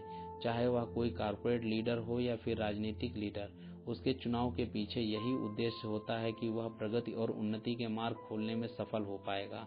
लोग ठहराव की स्थिति से निकलना चाहते हैं, वे गतिशीलता चाहते हैं और इसी उद्देश्य के तरह अपने लीडर का चुनाव करते हैं। वे अपने लीडर से यह उम्मीद रखते हैं कि वह प्रगति के प्रति प्रतिबद्ध होगा, वह गतिशीलता प्रदान करने के लिए संकल्पबद्ध होगा। आज बिजनेस जगत में एक काबिल लीडर के लिए जितने अवसर हैं उतने पहले कभी नहीं थे। आज बिजनेस का चरित्र बड़ी तेजी से बदल रहा है, इसलिए नई किस्म की चुनौतियों के साथ नए किस्म के अवसर भी प्रस्तुत हो रहे हैं। ऐसे में एक लीडर ही निर्णायक भूमिका निभाता है। एक लीडर डूबती हुई कंपनियों को उबार देता है और वही एक लीडर अच्छी भली कंपनी को डुबो भी देता है। वे कौन बिजनेस लीडर्स हैं जो डूबती हुई कंपनियों को उबारने में सफल हो पाते हैं? जिस कंपनी में कोई उम्मीद नहीं रखता, उस कंपनी को दोबारा बुलंदियों पर पहुंचाने का काम कैसा लीडर करता है? इन प्रश्नों का उत्तर सीधा और सपाट है। जो बिजनेस लीडर प्रगति को प्राथमिकता समझते हैं, प्रगति के लिए समर्पित और प्रतिबद्ध रहते हैं, वे ही कठिन से कठिन परिस्थितियों में भी प्रगति के अवसर तलाश लेते हैं। ऐसे हालात में जब हर कोई उम्मीद खो देता है, प्रगतिशील लीडर उम्मीद खोने के बजाय उम्मीद की नई नई वजहें तलाशते रहते हैं। स्पष्ट है कि एक लीडर का दर्जा चाहने वाले किसी भी व्यक्ति को सर्वप्रथम प्रगति के लिए प्रतिबद्ध होना होगा। उसे आगे बढ़ने के लिए रास्ता तलाशने के लिए प्रतिबद्ध होना होगा। उसे याद रखना होगा कि लीडर वही होता है जो प्रगति के मार्ग खोलता है और उसके लिए वह अनुकूल परिस्थितियों का इंतजार नहीं करता। हालात चाहे जैसे भी हों, वह आगे बढ़ने का रास्ता ढूंढ ही लेता है। एकजुटता के लिए प्रतिबद्ध। लीन लाजाशेव ने कहा था, जब टीम एक हो जाती है और एक लक्ष्य की ओर बढ़ती है और एक दिशा में बढ़ती है तो उसके लिए कुछ भी असंभव नहीं रह जाता। सदियों से लोग एकता की ताकत का बखान करते रहे हैं। बड़े बुजुर्ग भी यह उपदेश देकर गए हैं कि जब तक एक होगे सुरक्षित और संपन्न रहोगे। और इतिहास भी इस बात का गवाह है कि जब जब और जहां जहां लोगों ने गाढ़ी एकता प्रदर्शित की है, उन्होंने इतिहास की धारा ही बदल दी है। आधुनिक जगत में भी लोग एकजुटता का महत्व समझाते हैं, मगर आज की जीवन शैली इस उद्देश्य में रोड़ा का काम करती है। आज लोग अपने में सिमट कर रहते हैं और दूसरों के साथ जुड़ाव से ज्यादा कटाव को प्राथमिकता देते हैं। इसलिए आज के दौर में अपनी टीम की एकजुटता बनाए रखना एक लीडर के लिए एक बड़ी चुनौती होती है। बिजनेस जगत में एक टीम किसी उद्देश्य और लक्ष्य के प्रति समर्पित होती है। यदि उद्देश्य पूरे नहीं हुए और लक्ष्य की प्राप्ति नहीं हुई तो टीम का अस्तित्व खतरे में पड़ जाता है। इसलिए टीम को एकजुट होकर एक ही दिशा में काम करना जरूरी है, मगर ऐसा हमेशा नहीं होता। टीम के अलग अलग सदस्यों के अपने अपने अहम होते हैं जो प्रायः टकराते रहते हैं। टीम के भीतर एक प्रकार का संकट खड़ा हो जाता है कि टीम आखिर प्रभावी ढंग से काम कर पाएगी या नहीं। ऐसे ही भीतर की तरह इस कला को भी सीखा जा सकता है। एक बिजनेस लीडर के लिए यह अनिवार्य है कि वह टीम के प्रत्येक सदस्य के साथ निजी संवाद स्थापित करे। वह प्रत्येक सदस्य के स्वभाव को समझे, उसके विचारों को जाने और मनोभावों का अध्ययन करता रहे। यदि टीम के प्रत्येक सदस्य को लीडर अच्छी तरह से समझा पाता है तो टीम को मैनेज करना आसान हो जाता है। वह टीम में उठने वाले टकरावों और विवादों को कुशलतापूर्वक सुलझाने में सफल हो जाता है। एक बिजनेस लीडर जितना अधिक अपनी टीम को समय देगा और जितने बेहतर ढंग से टीम को समझ पाएगा, उतने बेहतर ढंग से टीम को भीतरी समस्याओं को सुलझा पाएगा और टीम में एकजुटता बनी रहेगी। इस चैप्टर को संक्षेप में, नंबर 1, अपने लीडर की प्रतिबद्धता देखकर टीम भी प्रतिबद्ध हो जाती है, इसलिए एक लीडर को हमेशा प्रतिबद्ध रहना चाहिए। नंबर 2, अपने लक्ष्य के प्रति समर्पित और प्रतिबद्ध रहें। नंबर 3, अपनी टीम के प्रति हमेशा प्रतिबद्ध रहें। नंबर 4, अपनी टीम की एकजुटता बनाए रखने के लिए हमेशा प्रयत्नशील रहें, इसी पर टीम की सफलता निर्भर करती है। नंबर 5, प्रगति और उन्नति के मार्ग पर बढ़ने के लिए संकल्पबद्ध और प्रतिबद्ध रहें। अध्याय 5, दिमाग से काम लें। नॉर्मन विंसेंट पील ने कहा था, वह लीडर जो दिमाग पर दिल को हावी नहीं होने देता, वही वास्तव में सच्चा लीडर होता है। स्टेफन कोवी ने कहा था, हम यदि अपने दिमाग को बखूबी इस्तेमाल करना सीख जाते हैं तो यह मायने नहीं रहता कि हालात कैसे हैं, क्योंकि सभी तरह के हालात को हम अनुकूल बना सकते हैं। दिमाग का फैसला। थॉमस मान ने कहा, दिल का फैसला और दिमाग का फैसला हमेशा एक नहीं होता और अक्सर दिमाग ही सही फैसला देता है। जब दिल और दिमाग हमें एक ही दिशा में जाने को कहते हैं तो हमें कोई परेशानी नहीं होती, मगर ऐसे अवसर भी आते हैं जब दिल और दिमाग विपरीत दिशाओं में जाने का आदेश देते हैं। दिल जो फैसला सुनाता है, दिमाग उसके उलट ही कुछ कहता है। ऐसे में हमें क्या करना चाहिए? हम दिल की सुने या फिर दिमाग की? दिल भावनाओं के अधीन होता है और दिमाग हमारे विवेक के आधार पर काम करता है। एक लीडर किसे प्राथमिकता दे, अपनी भावनाओं को या विवेक को? इन प्रश्नों का उत्तर स्पष्ट है, हमेशा विवेक ही सर्वोपरि होना चाहिए। बिजनेस जगत में भावनाओं में बहकर किए गए फैसले खतरनाक सिद्ध होते हैं। वे बिजनेस को बुरी तरह पटरी से उतार देते हैं और कई बार तो बिजनेस को डुबो ही देते हैं।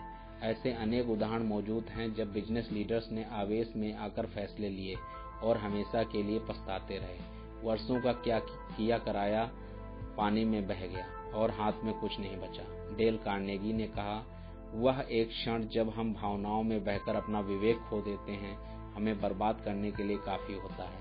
वर्षों की मेहनत और जमा पूंजी को उस एक क्षण का फैसला निगल जाता है। एक बिजनेस लीडर के हर फैसले पर बिजनेस का भविष्य निर्भर करता है। उसके फैसलों पर कंपनी का पैसा और कर्मचारियों का भविष्य दांव पर लगा रहता है। ऐसे में उसके पास गलत फैसले लेने की आजादी नहीं होती। उसे हर हाल में कंपनी के हितों को ध्यान में रखकर फैसले लेना है, और यह तभी संभव है जब वह भावनाओं को दरकिनार कर ठंडे दिमाग से फैसले लेना सीखेगा। संतुलित रहें, संतुलित रहें।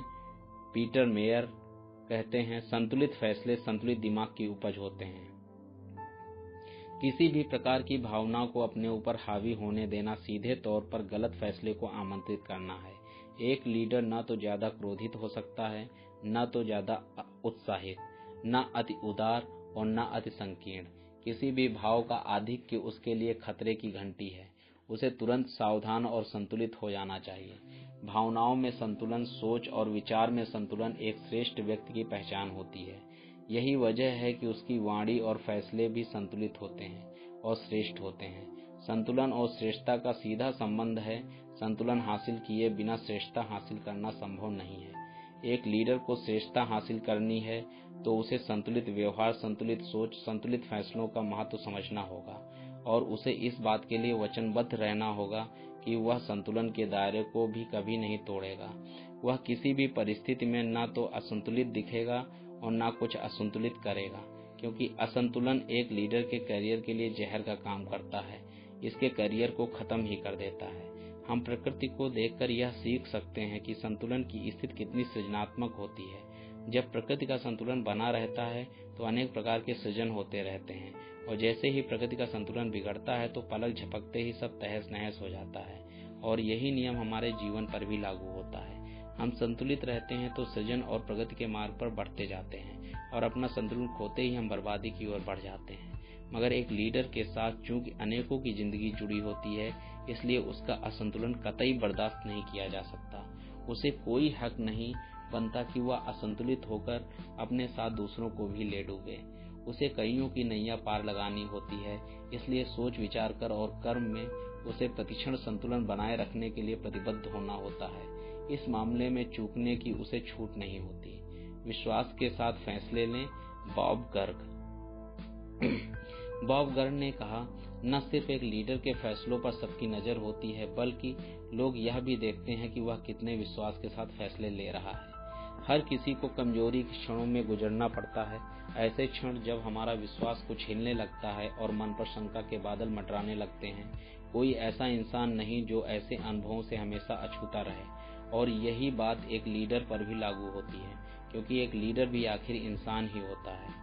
जब भी एक लीडर यह भी महसूस करे कि किन्हीं कारणों से उसका विश्वास हिलने लगा है, तो उस दौरान अपने लिए समय निकालकर अपना विश्वास दोबारा हासिल करने का प्रयास करें, और तब तक किसी प्रकार के महत्वपूर्ण फैसले लेने से बचें। ऐसा इसलिए जरूरी है क्योंकि न सिर्फ लीडर के फैसलों पर बहुत कुछ निर्भर करता है, बल्कि वह किस अंदाज में फैसले ले रहा है इस पर भी बहुत कुछ निर्भर करता है। विलियम वार्ड ने कहा, लीडर की आंखों में यदि विश्वास की चमक है तो लोगों का उत्साह 100 गुना बढ़ जाता है। यदि लीडर की आंखों में विश्वास गायब है तो लोगों का दिल समझे तो धस जाता है। लीडर किस अंदाज में फैसले लेता है इस पर उसकी टीम का मनोबल निर्भर करता है। यदि एक सेल्स लीडर शंकाग्रस्त होकर एक छोटा टारगेट भी अपने टीम के सामने रखता है तो टीम उस टारगेट को असंभव समझेगी। चूंकि लीडर में उस टारगेट को लेकर विश्वास नहीं है, टीम भी उस टारगेट को अप्राप्य ही समझेगी। ऐसे अनेक उदाहरण मौजूद हैं जब बिजनेस लीडर्स ने पूरे विश्वास के साथ अपनी टीम के सामने मुश्किल से मुश्किल टारगेट रखा और टीम ने उस टारगेट को हासिल कर दिखाया। ऐसा इसलिए हुआ क्योंकि टीम के लीडर का आत्मविश्वास बहुत मायने रखता है। यदि एक लीडर पूरे विश्वास के साथ फैसले लेता है तो टीम भी पूरे विश्वास के साथ उस फैसले को अमल में लाती है। लीडर का विश्वास टीम का ऊर्जा प्रदान करता है और टीम में उत्साह भरता है, और एक उत्साही टीम किसी भी लक्ष्य या टारगेट को असंभव नहीं समझती। जवाबदेही स्वीकारें। विंस्टन चर्चिल ने बोला, उस लीडर की इज्जत नहीं होती जो जवाबदेही से मुकर जाता है। हम जो भी काम करते हैं, जो भी कदम उठाते हैं, उसका कोई न कोई परिणाम जरूर निकलता है। परिणाम सकारात्मक भी होते हैं और नकारात्मक भी। परिणाम अच्छा निकला तो खुशी खुशी हम श्रेय लेने के लिए आगे बढ़ जाते हैं, और यदि परिणाम बुरा निकला तो कितने लोग इसके लिए जवाबदेह होने को तैयार हैं। कोई भी संस्था या कंपनी तभी कामयाब होती है जब उसे जवाबदेह लोग चलाते हैं। जो जवाबदेही से भागते हैं उनसे सफलता हमेशा कोसों दूर भागती है। एक लीडर यदि कामयाबी चाहता है तो न सिर्फ उसे खुद पूरी तरह जवाबदेह रहना होगा, बल्कि अपनी पूरी टीम को जवाबदेह बनाना होगा। यदि टीम का एक भी सदस्य अपनी जवाबदेही नहीं समझता तो टीम लक्ष्य की ओर नहीं बढ़ सकती। आधुनिक जगत में इंसान ने बहुत सी तरक्की की है, मगर एक गुण को बड़ी तेजी से खोया है, वह है जवाबदेही का गुण। आज एक बिजनेस लीडर को जवाबदेह टीम खड़ी करने में बड़ी परेशानी होती है, क्योंकि गिने चुने लोग ही जवाबदेही जानते हैं।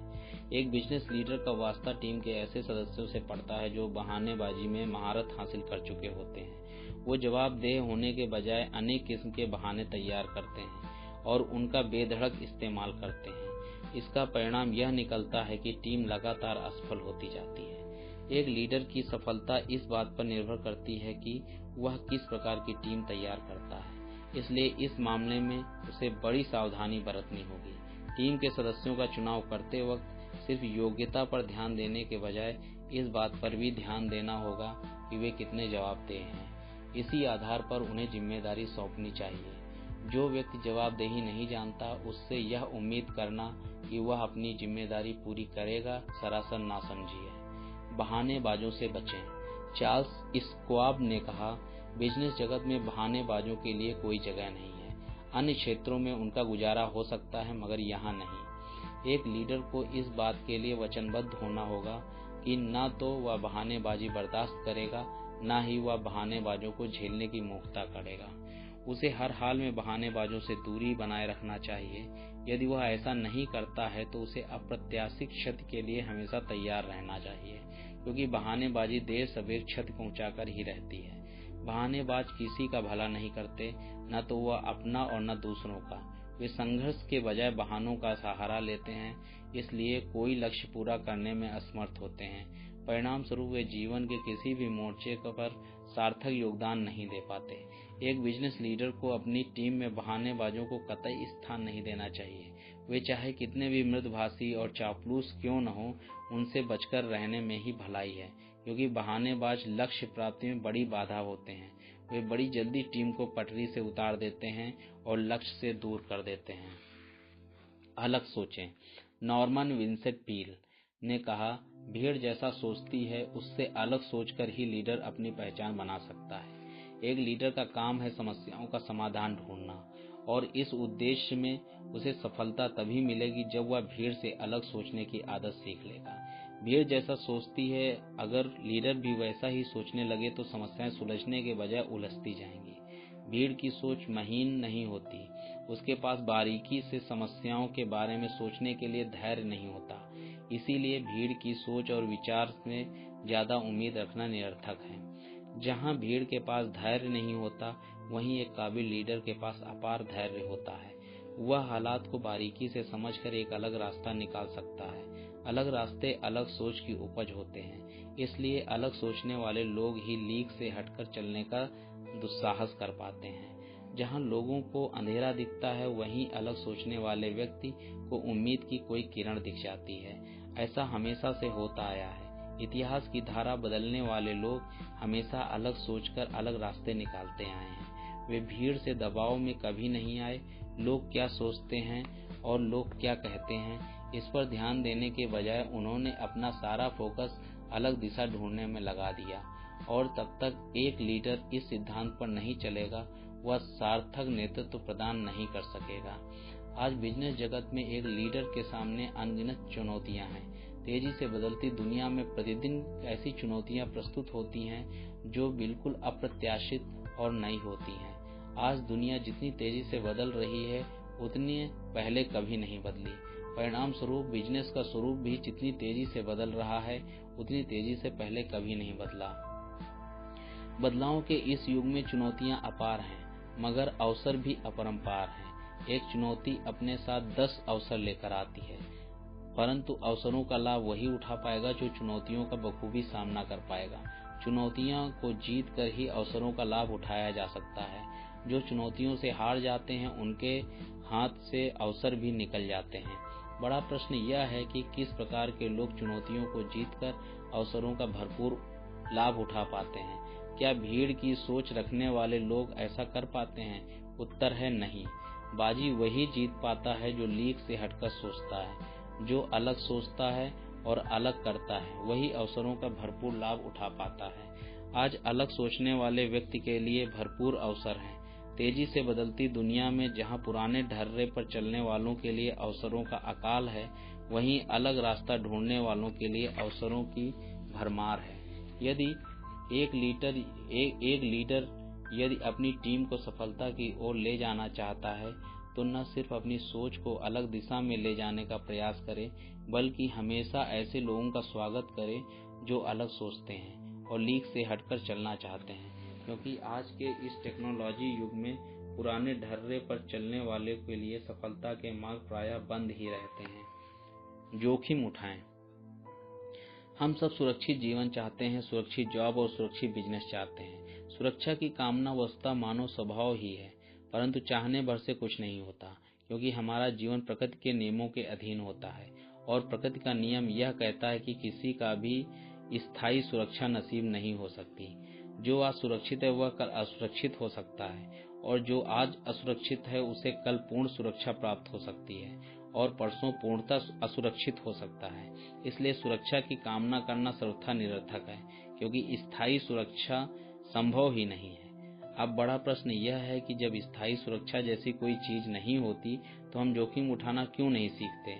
इसके लिए हमारी यह सोच जिम्मेदार होती है कि हम जोखिम को अपनी सुरक्षा के लिए खतरा समझते हैं, मगर वास्तविकता इसके विपरीत होती है। जितना हम जोखिम से बचते हैं, उतना ही हम अपनी सुरक्षा को संकट में डाल देते हैं। उदाहरण के लिए, एक कंपनी पुराने ढर्रे पर चलना चाहती है और नए मार्ग पर चलने का जोखिम नहीं उठाना चाहती। देर सवेर क्या होगा, वह जिस घेरे में खुद को सुरक्षित समझ रही है, वही घेरा टूट जाएगा और वह घेरा अस्थायी सिद्ध होगा, क्योंकि कोई भी सुरक्षा स्थायी नहीं होती। समय और माहौल तय करते हैं कि कौन सी चीज और तरीका सुरक्षित रहेंगे और कौन से नहीं। इसलिए जिस सुरक्षा के घेरे में रहकर बिजनेस लीडर्स जोखिम नहीं उठाना चाहते, वही घेरा देर सवेर टूटना ही टूटना है। फिर जोखिम से भय किस लिए। थॉमस एल्वा एडिसन ने कहा, हर तरह के आविष्कार के मूल में जोखिम ही होता है। हर प्रगति और सफलता के मूल में जोखिम ही होता है। यदि जोखिम नहीं उठाया गया तो वह दुनिया ठहर जाएगी। यदि जोखिम नहीं उठाया जाएगा तो नई चीजों का जन्म होना बंद हो जाएगा, नए आविष्कार नहीं होंगे, नई कंपनियां नहीं खुलेंगी और नए ज्ञान व टेक्नोलॉजी का जन्म भी नहीं होगा। इसलिए यह जरूरी है कि आज के लीडर्स को जोखिम उठाकर उन्नति के मार्ग पर चलने का उदाहरण प्रस्तुत करना चाहिए। बिजनेस जगत में ऐसे अनेक अवसर प्रस्तुत होते हैं जब जोखिम उठाना अनिवार्य हो जाता है। ऐसी परिस्थिति बन जाती है कि या तो जोखिम उठाया जाए या फिर डूबने की तैयारी की जाए। यानी जीवन मरण का प्रश्न तब उठता है जब जोखिम का रास्ता ही जीवनदायी सिद्ध होता है। एक लीडर की हमेशा जोखिम उठाने की तैयार होना चाहिए। इस सिद्धांत पर चलकर वह अनेक चुनौतियों को अवसर में बदल सकता है। ऐसी चुनौतियां जिनमें अधिकांश लोग प्रायः भागना चाहते हैं, एक काबिल लीडर इसके सामने दुस्साहस दिखाकर जोखिम उठाते हुए उन्हें अवसर में बदल देता है। ऐसा हमेशा से होता आया है। ऐसे क्षणों में जब हम हिम्मत हार जाते हैं, उन्हीं क्षणों में एक सक्षम लीडर अपना साहस जुटाता है और ऐसे जोखिम उठाता है कि जिनकी कल्पना भी बाकी लोग नहीं कर पाते, और वही क्षण सफलता का क्षण होता है, दिशा बदलने का क्षण होता है। वह एक व्यक्ति जो साहस दिखाता और जोखिम उठाता है, वही उन क्षणों का लाभ उठा पाता है जिन्हें ऐतिहासिक क्षण कहते हैं। कॉर्पोरेट जगत में जब एप्पल या गूगल या माइक्रोसॉफ्ट कोई नया प्रोडक्ट लॉन्च करता है तो वह एक ऐतिहासिक क्षण होता है। मगर क्या उन प्रोडक्ट के साथ में कोई जोखिम नहीं जुड़ा होता है? क्या वे प्रोडक्ट पूरी तरह सुरक्षित होते हैं तथा उनकी सफलता अवश्यंभावी होती है? उत्तर है नहीं। अगर हर प्रोडक्ट के लॉन्च के साथ जोखिम जुड़ा होता है तो कंपनियां क्यों उन प्रोडक्ट को लॉन्च करती हैं? क्योंकि वे जानती हैं कि जोखिम उठाए बिना बड़ी सफलता हासिल नहीं की जा सकती। एप्पल, गूगल और माइक्रोसॉफ्ट जैसी कंपनियां लगातार जोखिम उठाती हैं और लगातार बिजनेस जगत की दिशा बदलने में सफल हो जाती हैं। इसीलिए तो बिजनेस जगत में उन्हें लीडर्स का दर्जा प्राप्त है। उनके पद चिन्हों पर शेष बिजनेस जगत चलने को आतुर रहता है। उन्हीं की दिखाई गई राह पर अनगिनत कंपनियां चलती हैं और लाभान्वित होती हैं। पॉल एलन ने कहा, एक लीडर सिर्फ अपने लिए जोखिम नहीं उठाता, उसका उद्देश्य देश दुनिया के लिए एक नई राह तलाशना है। सामाजिक स्तर पर एक लीडर का दर्जा सबसे ऊपर होता है और बिजनेस जगत में भी यही स्थिति होती है। इसके पीछे एक प्रमुख कारण यह है कि एक सच्चे लीडर को संकीर्णता की छाया नहीं छूती। वह संकीर्णता के दायरे में न तो कुछ सोचता है और न ही कुछ करता है। न उसकी सोच संकीर्ण होती है, न उसके कर्म। एक लीडर यह नहीं सोचता कि मैं क्यों जोखिम उठाऊं, इससे मुझे क्या फायदा होगा। उसकी नजर उन्नति उसके स्वार्थ के दायरे में सीमित नहीं होती। वह संस्थागत, सामाजिक तथा देश दुनिया की उन्नति की कामना करता है। वह अपनी कंपनी, अपनी टीम की उन्नति की कामना करता है, इसलिए उसका स्थान सर्वोपरि होता है। मार्क ट्वेन ने कहा, एक लीडर की पहचान क्या है? साफ है, अगर वह जोखिम उठाना जानता है तो वह लीडर है, वरना नहीं। यदि आप नेतृत्व सीखना चाहते हैं, बतौर लीडर उभरना चाहते हैं तथा अपने कार्यक्षेत्र में कोई विशिष्ट योगदान देना चाहते हैं, तो आपको लीडरशिप की एक बुनियादी जरूरत पूरी करनी होगी, और वह जोखिम उठाने की क्षमता तथा साहस। इसके बिना लीडरशिप की कामना करना बेकार है। जोखिम को गले लगाना लीडरशिप की पहली शर्त है और सबसे महत्वपूर्ण भी है। मैं इधर जाऊं या उधर जाऊं, जोश हाइंट्स ने कहा, वह लीडर जो एक कदम आगे बढ़ाता है और एक पीछे, अपने साथ दूसरों को भी ले डूबता है। वह लीडर जो बड़ी जल्दी फैसले लेता है और उतनी ही जल्दी अपने फैसलों को बदल देता है, बड़ी जल्दी अपनी टीम की इज्जत खो देता है। बार बार अपने फैसले बदलने वाला लीडर लगातार अपनी टीम को भटकाने का काम करता है। एक सक्षम लीडर बहुत सोच समझकर फैसले लेता है। वह फैसले लेने में जल्दबाजी नहीं दिखाता, मगर एक बार उसने कोई फैसला लिया तो वह उस पर अडिग रहने की भरपूर कोशिश करता है। वह जानता है कि उसके फैसलों पर उसकी टीम को भरोसा तभी होगा जब वह उन पर टिका रहेगा। लीडर के फैसलों पर टीम की दिशा तय होती है। उस टीम का बड़ा बुरा हाल होता है जिसका लीडर बार बार फैसले बदलता है। टीम एक बार आगे बढ़ती है और 2 कदम पीछे। टीम हमेशा उलझन की स्थिति में रहती है कि वह किस ओर बढ़े। नतीजा यह निकलता है कि टीम बड़ी जल्दी हताशा और कुंठा का शिकार हो जाती है। इसलिए एक लीडर को फैसले लेने की कला सीखनी होगी। फैसला लेना भी एक तरह की कला है जिसे हर कोई नहीं जानता। ये कला भी अभ्यास के द्वारा सीखी जा सकती है। इस कला को सीखने का सबसे सही तरीका यही है कि हम इसका दैनिक स्तर पर अभ्यास करें। हम दिन भर में जितने भी फैसले लेते हैं उनके प्रति सजग रहें, सोच समझकर फैसले लेने का अभ्यास करें तथा उन पर अडिग रहने की कोशिश करें। यदि दैनिक जीवन में हम सही फैसला लेना सीख जाते हैं तो इसका बड़ा ही व्यापक और सकारात्मक असर हमारे जीवन पर पड़ता है। उन्नति के ऐसे मार्ग हमारे सामने खुलते हैं जिनकी हमने कल्पना भी नहीं की थी। एक लीडर जब सही फैसला लेता है और उन पर अडिग रहना सीख जाता है तो बड़ी तेजी से और बड़ी जल्दी बड़े बदलावों का सूत्रपात कर देता है।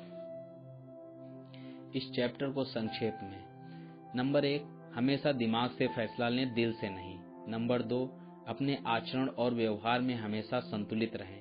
नंबर 3, जवाबदेही स्वीकारें। नंबर 4, बहानेबाजों को बर्दाश्त न करें। नंबर 5, अलग सोच रखें। नंबर 6, जोखिम उठाने से न कतराएं। नंबर 7, फैसलों पर अडिग रहें। अध्याय 6, सकारात्मक सोच का जादू। जिग जगलर ने कहा, सकारात्मक सोच का जादू वही समझता है जिसकी सोच सकारात्मक होती है। वाल्ट विटमन ने कहा, जीवन के उजले पक्ष पर ध्यान देंगे तो उसका स्थाह पक्ष स्वतः ही गायब हो जाएगा। अंधेरा भी भीतर है और उजाला भी। चीनी दार्शनिक कन्फ्यूशियस ने कहा, हम बाहर जिस अंधेरे को देखते हैं और जिस उजाले को, वस्तुतः वो हमारे भीतर ही होता है। सकारात्मक सोच के बारे में अब तक अनेकों पुस्तकें लिखी जा चुकी हैं और उन पुस्तकों में करोड़ों पाठक लाभान्वित हो चुके हैं। यह विषय भी ऐसा ही है और इस पर जितना भी लिखा जाए वह कम है। ऐसा माना जाता है कि सोच में ही सब कुछ है। हमारे जीवन की दशा दिशा हमारी सोच से ही निर्धारित करती है। हम जैसा सोचते हैं वैसा ही करते हैं। हमारे प्रत्येक कृत्य के मूल में हमारी सोच ही होती है। इसलिए यह बेहद महत्वपूर्ण है कि हमारी सोच की दिशा क्या है, क्या वह सकारात्मक दिशा में है या फिर नकारात्मक दिशा में। यदि लोगों से यह पूछा जाएगा कि वे समस्या के पक्षधर हैं या फिर समाधान के, तो लोग एक सुर में कहेंगे कि वे समाधान के पक्षधर हैं। समस्या का पक्ष कोई नहीं लेना चाहेगा, मगर होता इसके ठीक उलट है। लोग अनजाने में ही जीवन भर समस्या के पक्षधर बने रहते हैं। लोग समझ ही नहीं पाते कि दिन भर में अनेकों बार वे समाधान की बजाय समस्या का पक्ष लेते हैं। इसके पीछे क्या कारण होता है? इसके पीछे उनकी सोच ही होती है। अधिकांश लोग की सोच नकारात्मक होती है, सकारात्मक नहीं। हमारा ध्यान एक सच्चाई की ओर कभी जाता नहीं। वह सच्चाई यह है कि हमारी अधिकांश परेशानियों के पीछे किसी न किसी प्रकार की नकारात्मक सोच ही होती है। यदि हम अपनी सोच को सकारात्मक बनाने में सफल हो पाते हैं तो अपनी अधिकांश समस्याओं से छुटकारा पाने में भी सफल हो सकते हैं, और ऐसा अभ्यास के द्वारा संभव हो सकता है। दैनिक जीवन में अभ्यास करें। अपनी सोच को सकारात्मक बनाने की प्रक्रिया रातों रात पूरी नहीं हो सकती। इस उद्देश्य अनवरत प्रयास से ही सफल हो सकते हैं, और यह प्रयास दैनिक स्तर पर होना चाहिए। सुबह उठने से लेकर रात को नींद में जाने तक हमारी हर कोशिश होनी चाहिए कि अपने प्रत्येक नकारात्मक विचार की राह में एक सकारात्मक विचार प्रस्तुत करें। जब भी हमारा मन कदम बढ़ाने से हमें रोकता है, जब भी मन में अपनी क्षमता और पात्रता को लेकर प्रश्न उठते हैं, और जब भी मन हार स्वीकारने को तैयार होता है, हमें तत्काल मन के इन नकारात्मक झुकावों पर अंकुश लगा देना चाहिए और इस काम को बाद के लिए नहीं टालना चाहिए। जितनी बार मन नकारात्मक दिशा में बढ़ता है, उतनी बार उसे सकारात्मक दिशा में मोड़ने को सजग प्रयास होना चाहिए। दैनिक जीवन में यदि हम अपनी सोच को सकारात्मक बनाने का प्रयास करते हैं और बेहद अनुशासित ढंग से इस काम को करते हैं, तो देखते ही देखते हम अपने भीतर चमत्कारिक परिवर्तन महसूस करते हैं। प्रतिदिन अपनी सोच को सकारात्मक बनाने का अभ्यास करते हुए हम ऐसे मुकाम पर पहुंच जाते हैं जहां हमारी सोच पूरी तरह सकारात्मक हो चुकी होती है, और यह सकारात्मक सोच हमारी सफलताओं में प्रतिबिंबित होती है। अपनी सकारात्मक सोच के बल पर हम उन सफलताओं को अर्जित कर पाते हैं जिन्हें हम कभी अपनी पहुंच के बाहर समझते थे। एक लीडर की सोच। जॉर्ज बर्नार्ड शॉ ने कहा, एक लीडर हर मामले में सब जैसा ही होता है, सिर्फ सोच के मामले में सबसे जुदा होता है। जॉर्ज बर्नार्ड शॉ की उपरोक्त उक्ति एक लीडर के चरित्र का बिल्कुल सटीक वर्णन करती है। आखिर एक लीडर की सोच ही उसे सबसे अलग करती है और उसे एक अलग स्थान दिलाती है। यही वजह है कि एक बेहद साधारण पृष्ठभूमि के महात्मा गांधी अपनी सोच के बल पर एक महान लीडर रूप में स्थापित होते हैं। हर क्षेत्र के जो महान लीडर्स हुए हैं वे अपनी सोच के बल पर ही महानता हासिल कर पाए। उनमें से अधिकांश साधारण पृष्ठभूमि से आए थे, मगर उनकी सोच साधारण नहीं थी। उनकी सोच विलक्षण थी और उनकी महानता उनकी सोच की ही उपज थी, पूरी तरह सकारात्मक। एक लीडर की सोच लेश मात्र भी नकारात्मक नहीं होनी चाहिए, उसकी सोच 100% सकारात्मक रहनी चाहिए और उस पर नकारात्मकता की छाया भी नहीं पड़नी चाहिए। तमाम उतार चढ़ाव के बीच और तमाम तरह के अंधकारमय पथ से गुजरते हुए भी उसकी सोच सकारात्मक बनी रहनी चाहिए। सक्षम नेतृत्व की यह अनिवार्य शर्त है। यह शर्त को माने बिना नेतृत्व के मार्ग पर चलना कतई फलदायी नहीं हो सकता। आज के दौर के लीडर की जिम्मेदारियां पहले से कहीं ज्यादा कठिन हैं, क्योंकि यह दौर बेहद चुनौतीपूर्ण है। यदि लीडर की सोच सकारात्मक न रहे तो वह इन चुनौतियों में उलझ कर रह जाएगा, इनसे पार पाने में सफल नहीं हो पाएगा। खासकर बिजनेस जगत में तो टेक्नोलॉजी ऐसी ऐसी चुनौतियां प्रस्तुत कर रही हैं जिनका हम पूर्वानुमान भी नहीं लगा सकते। बदलावों की आंधी का सामना करते रहे एक लीडर के लिए इसकी सकारात्मक सोच ही सबसे बड़ी शक्ति होती है। एक लीडर की सोच सकारात्मक होगी तो पूरी टीम को सोच सकारात्मक होकर रहेगी। कोई लक्ष्य, कोई टारगेट इतना बड़ा नहीं होगा कि उसे हासिल नहीं किया जा सके। जब एक टीम के भीतर सकारात्मक ऊर्जा प्रवाहित होती है तो असंभव भी संभव नजर आने लगता है। इतिहास में ऐसे अनेक उदाहरण प्रस्तुत हैं जब एक लीडर की सकारात्मक सोच ने लोगों में ऐसी प्रेरणा और उत्साह का संचार किया कि वही लोग जो अब तक खुद को असमर्थ समझ रहे थे, अब हर मोर्चा जीतने को तैयार थे। प्रख्यात मनोवैज्ञानिक अल्बर्ट बांडूरा का यह कहना था कि जिसकी सोच नकारात्मक है उसे किसी भी सूरत में सफलता नहीं मिल सकती, और जिसकी सोच सकारात्मक है उसे सफल होने से कोई नहीं रोक सकता। उनका यह भी कहना था कि समाज का नेतृत्व हमेशा सकारात्मक सोच वाले व्यक्ति के हाथ में ही रहता है। लीडर वही होता है जिसकी बातें, व्यवहार, आचरण और कर्म सब कुछ सकारात्मक रहे, और यह तभी संभव है जब उसकी सोच सकारात्मक होगी, क्योंकि हमारी सोच पर भी निर्भर करता है कि हम क्या कहेंगे और क्या करेंगे। हमारी सोच सकारात्मक रहेगी तो हमारा सब कुछ सकारात्मक रहेगा। इस चैप्टर का संक्षेप में नंबर 1, अपनी सोच को सकारात्मक बनाने का अभ्यास प्रतिदिन करें। नंबर 2, हर नकारात्मक विचार की काट में सकारात्मक विचार को मन में स्थान दें। नंबर 3, समस्या के बजाय समाधान पर फोकस रखें। नंबर 4, टीम की सोच सकारात्मक बनाएं।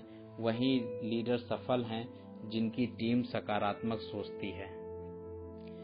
नंबर 7, अध्याय नंबर 7, बात रखने की कला। बॉन बर्ग ने कहा, बात तो हर कोई करता है मगर हर कोई अपनी बात समझा नहीं पाता है। पॉल मेयर ने कहा, अगर कामयाबी चाहते हैं तो अपनी बात रखने की कला सीखें, क्योंकि इसका सीधा संबंध है खुद ही बोलना और खुद ही समझना। जॉर्ज बर्नार्ड शॉ ने कहा, अधिकांश लोग जो कहते हैं उसे पूरी तरह खुद ही समझ पाते हैं, सामने वाला 1/4 भी समझ ले तो बड़ी बात है। एक व्यक्ति जब मुंह खोलता है तो चंद वाक्यों में ही अपने व्यक्तित्व की पहचान दे देता है। वह जो बोलता है उससे हम उसके विचारों के बारे में और उसकी पृष्ठभूमि के बारे में बहुत कुछ जान जाते हैं। उसकी योग्यता और ज्ञान के बारे में भी हम अंदाजा लगा लेते हैं। इसमें दो राय नहीं कि इंसान के वचन उसके मन का दर्पण होते हैं। यदि हमारे विचार अस्पष्ट हैं तो हमारी बातें भी अस्पष्ट ही रहेंगी। हम जब साफ साफ नहीं सोच पा रहे हैं तो साफ साफ कुछ कह भी नहीं पाएंगे, और यह बीमारी अधिकांश लोगों को गिरफ्त में लिए रहती है। ऐसा प्रतीत होता है कि मानो लोग जो बोलते हैं वह खुद ही समझने के लिए बोलते हैं, मगर एक लीडर के साथ ऐसी स्थिति नहीं होनी चाहिए। एक लीडर का एक एक शब्द, एक एक वाक्य पारदर्शी और स्पष्ट होना चाहिए, ताकि उसकी बातें और उसका संदेश मूल रूप से लोगों तक पहुंच सके। अपनी बात रखने की कला सब नहीं जानते, मगर यह एक महत्वपूर्ण कला है। एक लीडर के लिए इस कला को सीखना अनिवार्य है, क्योंकि उसकी सफलता बहुत हद तक इस बात पर निर्भर करती है कि वह कितना बेहतर संवाद अपनी टीम और दर्शकों के साथ में स्थापित कर पाता है। एक लीडर को न सिर्फ सुनने की कला में निपुण होना चाहिए, बल्कि बोलने की कला भी उसे दक्षता प्राप्त होनी चाहिए। बोलने की कला का संबंध ज्यादा बोलने से नहीं है। बेहतर बोलने का मतलब संतुलित और स्पष्ट बोलना है। सीधी और सरल जबान में अपनी बात रखकर एक लीडर अपना संदेश असरदार ढंग से लोगों के बीच पहुंचा सकता है। किस तरह अपनी बात रखें? गेते ने कहा, यदि सम्मान चाहते हैं तो तार्किक सोचें, तार्किक कहें और तार्किक करें। लोग बात कहने की अलग अलग शैली का अभ्यास करते हैं। कोई दमदार शैली में बोलना चाहता है तो कोई मीठी शैली में, तो कोई अपनी स्वाभाविक शैली में ही बोलना बेहतर समझता है। मगर इस मामले में लोगों का फोकस गलत जगह पर रहता है। यह मायने नहीं रखता कि हम किस शैली में बोलते हैं, मायने रखता है कि हम क्या बोलते हैं। और सबसे महत्वपूर्ण कसौटी जिस पर हमारे वचन खरे उतरने चाहिए वह है तर्क की कसौटी। यदि हमारी वाणी तार्किक है तो वह सटीक है, अन्यथा कितनी भी दमदार शैली क्यों न हो, हमारी वाणी बेअसर ही सिद्ध होगी। तर्क ही हमारे शब्दों को धार देता है, उन्हें सटीक और असरदार बनाता है। इसलिए तार्किक आधार पर कहे गए वचनों को सर्वत्र सम्मान के साथ सुना जाता है, और यही बात एक लीडर को याद रखनी चाहिए। एक लीडर के लिए लोगों का सम्मान बहुत मायने रखता है, और तर्क को अपने शब्दों में स्थान देकर वह सम्मान का पात्र बन जाता है। इसके उलट यदि वह तर्क को दरकिनार कर बड़ी बड़ी और लच्छेदार बातें करता है तो कोई स्थायी प्रभाव नहीं छोड़ पाता। लोग उसकी बातों का खोखलापन भांप जाते हैं और बड़ी जल्दी उनका मोह भंग हो जाता है। इसलिए यह आवश्यक है कि एक लीडर तर्क के सिद्धांत को आत्मसात करे। वह तर्क के आधार पर सोचे, तर्क के आधार पर कहे और तर्क के आधार पर करे। इस सिद्धांत पर चलकर एक लीडर स्वतः इस महानता की ओर बढ़ जाता है। आखिरकार तर्क की कसौटी से बढ़कर और कौन सी कसौटी हो सकती है? अपनी बात थोपने से बचें। फ्रैंकलिन रूजवेल्ट ने कहा, वह लीडर जो अपनी बात मनवाने पर तुला रहे, देर सवेर उसकी बड़ी दुर्गति होती है। एक लीडर और तानाशाह में बड़ा ही बुनियादी फर्क होता है। एक लीडर की पहचान उसकी स्वीकृति होती है और एक तानाशाह की पहचान उसका खौफ होता है। एक तानाशाह की प्रकृति अपनी बात थोपने की होती है और एक लीडर अपनी बात समझाने पर जोर देता है। अगर एक लीडर अपनी बात समझाने के बजाय उसे थोपने का प्रयास करने लगे तो वह भी तानाशाही की ओर बढ़ जाता है और बड़ी जल्दी अपना प्रभाव खो देता है। जब भी लीडरों ने तानाशाह बनने का प्रयास किया है, उन्हें मुंह की खानी पड़ी है, क्योंकि वे अपने मूल कर्तव्य से भटक गए। उनका कर्तव्य नेतृत्व प्रदान करना था, न कि हुक्म चलाना। आज का दौर तानाशाहों का नहीं है। अतीत में भले तानाशाह स्वीकार जाते थे, मगर आधुनिक जगत में उनके लिए कोई सम्मानित स्थान नहीं है। यह दौर लीडरों का है। यह दौर हुक्म चलाने वालों का नहीं, अपने कर्म और विचारों से नेतृत्व प्रदान करने वालों का है। चाहे राजनीति हो या बिजनेस जगत या फिर सामाजिक जीवन का कोई अन्य क्षेत्र, हर जगह लीडर का सम्मान है, तानाशाह का नहीं। क्योंकि आधुनिक सोच इस बात की इजाजत नहीं देती कि तानाशाही को स्वीकारा जाए। एक बिजनेस लीडर को भी इस बात के लिए सचेत रहना चाहिए कि उसके व्यवहार और आचरण में लेश मात्र भी तानाशाही न झलके। वह हमेशा सबको साथ लेकर चलने की नीति पर चले तथा किसी भी स्थिति में जबरदस्ती अपनी बात मनवाने का प्रयास न करे। अपनी बात थोपने की चेष्टा मात्र से ही लीडर की छवि को धक्का लगता है। एक लीडर की छवि बहुत मायने रखती है, इसलिए बेहद सजग होकर उसे अपनी एक लोकतांत्रिक और लोकप्रिय छवि का निर्माण करना चाहिए।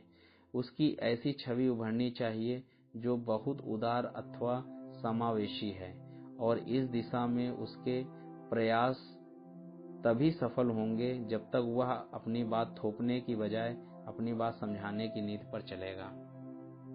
पहले सुने फिर बोलें। बेहतर संवाद कर एक आयोजित नियम है, पहले सामने वालों की पूरी तरह सुन लिया जाए, उसके बाद अपनी बात रखी जाए। इस नियम का प्रायः सभी सक्षम लीडर पालन करते हैं, क्योंकि वो ये जानते हैं कि उनकी बातों को महत्व दिया जाएगा। जब वे दूसरों की बातों को सही ढंग से सुनकर और समझकर अपनी बात रखेंगे। बेहतर संवाद के लिए आवश्यक है कि दोनों पक्ष ठीक ढंग से सुने और ठीक ढंग से बोलें। यदि किसी ने भी अपनी बात कहने में हड़बड़ी दिखाई तो संवाद का संतुलन बिगड़ जाता है, और सुनने और कहने के बीच संतुलन की संवाद की सार्थकता प्रदान करता है। एक लीडर जितने बेहतर ढंग से अपनी टीम को सुनेगा, उसकी टीम भी उतने ही बेहतर ढंग से उसे सुनेगी। इसीलिए बोलने से पहले सुनना जरूरी है। यह कला एक लीडर को सीखनी होगी। इस कला में निपुणता हासिल करने के बिना एक लीडर के लिए सफलता हासिल करना मुश्किल ही नहीं लगभग असंभव है, क्योंकि टीम का साथ पाने के लिए टीम को सुनना जरूरी है और टीम यदि साथ न दे तो लीडर अपने बूते भला क्या कर सकता है। कुछ भी न छिपाएं। विलियम वार्ड कहते हैं, एक लीडर अपनी टीम के लिए खुली किताब की तरह रहे, सब कुछ सामने और सब कुछ स्पष्ट। कॉर्पोरेट जगत में अपनी टीम से जानकारियों को छुपाना एक बड़ा अपराध माना जाता है। बहुत सी कंपनियां इस अपराध के लिए दंड का प्रावधान रखती हैं और यह सही भी है, क्योंकि टीम से जानकारियां तथा तथ्यों को छुपाना एक प्रकार से टीम के साथ विश्वासघात होता है। एक लीडर को अपनी टीम के सामने खुली किताब की तरह रहना चाहिए। उसकी ओर से यह सचेत प्रयास होना चाहिए कि वह टीम से कुछ भी न छिपाए। सारी जानकारियां, सारे प्लान्स और सारे तथ्य अपनी टीम के सामने नियमित रूप से प्रस्तुत करे, ताकि उसके प्रति टीम का विश्वास बना रहे। यह विश्वास बेहद महत्वपूर्ण है। एक लीडर को सही विश्वास से ऊर्जा प्राप्त होती है और टीम का विश्वास खोकर वह अपनी ऊर्जा का स्रोत खो देता है। इसलिए किसी भी तरह के छिपाव से उसे बचना चाहिए। अपनी टीम को हर बात खुलकर और बिल्कुल स्पष्ट रूप से बतानी चाहिए। संक्षेप में चैप्टर नंबर 1, तार्किक ढंग से अपनी बात कहें। नंबर 2, अपनी बात थोपने से बचें। नंबर 3, बोलने से पहले ध्यान पूर्वक सुने। नंबर 4, अपनी टीम से कुछ भी न छिपाएं। अध्याय 8, असीमित सोच रखें। कीथ फेराजी ने कहा, सोच को कैद में मत रखो, उसे खुला छोड़ दो। थॉमस अल्वा एडिसन ने कहा, सीमाओं में सोचकर हम सीमाओं में जीना सीख जाते हैं। सीमित सोच की बेड़ियां। नॉर्मन विंसेंट पील ने कहा, चाहे हर चीज को सीमित कर दो, मगर सोच को सीमित मत करो। सीमाओं में सोचना हमें सीमाओं में जीने को मजबूर कर देता है। हमारी सोच जितनी सीमित होती है, हमारी जिंदगी भी उतनी ही सीमित रहती है। हम जिन हदों में सोचते हैं, उन्हीं हदों में जिंदगी भी गुजार देते हैं। दुनिया के अधिकांश लोग सीमित सोच से शिकार होते हैं। सीमित सोच उन्हें भरने से रोकती है। सीमित सोच वस्तुतः ऐसी बेड़ियां होती हैं जो हमारे विकास को रोक रखती हैं। यह हमारी प्रतिभा को निखरने नहीं देती, हमारी क्षमता का विस्तार नहीं होने देती और अंततः हमारी संभावनाओं का गला घोट देती है। सीमित सोच से छुटकारा पाए बिना हम विकास और प्रगति के राह पर नहीं बढ़ सकते। एक लीडर की सोच यदि सीमित रहे तो वह किसी का भला नहीं कर सकता, वह अपनी जिम्मेदारियां नहीं निभा सकता और उम्मीदों को पूरी नहीं कर सकता, क्योंकि सीमित सोच एक तरह का बड़ा दुखदायी बीमारी है। यह प्रतिक्षण हमारे पांवों में बेड़ियां बांधती रहती है, हमें प्रतिक्षण आगे बढ़ने से रोकती रहती है और हमें कुछ करने लायक नहीं छोड़ती। सीमित सोच हमें यह संदेश देती है कि हमें सीमाओं में रहना चाहिए, क्योंकि हमारी क्षमता सीमित है, हमारी प्रतिभा सीमित है और हमारा भाग्य भी सीमित है। सीमित सोच हमें बेहद तंग सीमाओं में जकड़े रहती है और हम उसी अवस्था में जिंदगी गुजार देने को विवश रहते हैं। मगर हम यदि ठान लें कि इस स्थिति को बदला जा सकता है, हम इस दम घोटू जकड़न से बाहर निकल सकते हैं। सीमित सोच की जकड़न से बाहर निकलने के लिए हमें उसकी बेड़ियों को तोड़ना होगा। हमें यह निश्चय करना होगा कि हम हर हाल में सीमित सोच से छुटकारा पाकर रहेंगे और अपनी सोच को निर्बाध और असीमित करके रहेंगे, क्योंकि इसके बिना सच्ची प्रगति संभव नहीं है। असीमित सोच क्या है? जहां सीमित सोच हमें यह संदेश देती है कि हम बहुत कुछ करने के लायक नहीं हैं, वही असीमित सोच हमें यह भरोसा दिलाती है कि हमारे लिए कुछ भी असंभव नहीं है और यह भरोसा किसी चमत्कार से कम नहीं होता। अपने ऊपर भरोसा इंसान की तरक्की का सबसे पहला और सबसे कारगर कदम होता है। असीमित सोच असीमित क्षमता और असीमित भविष्य की ओर इशारा करती है और हमें उस ओर बढ़ने का साहस देती है। असीमित सोच हमें दायरों को तोड़ने के लिए उकसाती है, इसलिए यह तरक्की का मार्ग खोल देती है। यह सीमाओं के बाहर निकलकर ही नई राहें तलाश पाते हैं, इसलिए को अपने में उतारना जरूरी है। यदि सही मायने में हमें प्रगतिशील व्यक्ति बनना है और देश दुनिया में कोई सार्थक योगदान देना है, तो सीमाओं में सोचने की प्रवृत्ति से छुटकारा पाना ही होगा। एक लीडर की असीमित सोच। नेथनील ब्रैंडन ने कहा, एक लीडर जब असीमित सोचता है तो उसकी टीम की उपलब्धियां भी असीमित होती हैं। एक लीडर जब असीमित सोच लेकर बढ़ता है तो वह बड़े बदलावों का सूत्रपात कर देता है। हाल के दशकों में बिल गेट्स और स्टीव जॉब्स जैसे बिजनेस लीडर्स इसके सटीक उदाहरण हैं। उन्होंने न सिर्फ बिजनेस जगत को बदल दिया बल्कि दुनिया की तस्वीर ही बदल दी। इस महान बिजनेस लीडरों की सोच सीमाओं के परे थी, इसलिए उनकी उपलब्धियों की भी कोई सीमा नहीं रही। आज अवसरों से लबालब संसार में एक असीमित सोच वाले लीडर की संभावनाओं की कोई सीमा नहीं है। न सिर्फ वह अपनी टीम की तकदीर बदल सकता है, वह इतिहास की धारा भी बदल सकता है। विज्ञान और टेक्नोलॉजी में हो रहे नित्य नए आविष्कार उसके हाथों में ऐसे औजार उपलब्ध कर रहे हैं जिनसे वह नए भविष्य को मढ़ सकता है। वह लोगों के जीवन में बड़े पैमाने पर सुधार ला सकता है और एक बेहतर दुनिया के निर्माण में बड़ा योगदान दे सकता है। आज ही शुरुआत करें। अपनी सीमित सोच से छुटकारा पाने की शुरुआत आज ही करें। यह महत्वपूर्ण कार्य को कल के लिए न छोड़ें, क्योंकि वह कल भी आएगा नहीं और इस बीच तमाम अवसर हाथ से निकल जाएंगे। हमें याद रखना चाहिए कि सीमित सोच के साथ हम अवसरों का लाभ नहीं उठा सकते, इसलिए आज ही असीमित सोच को आत्मसात करने का प्रयास शुरू करें। अब तक जहां पहुंचने का हम सोच भी नहीं सकते थे, वहीं पहुंचने का मन बनाएं।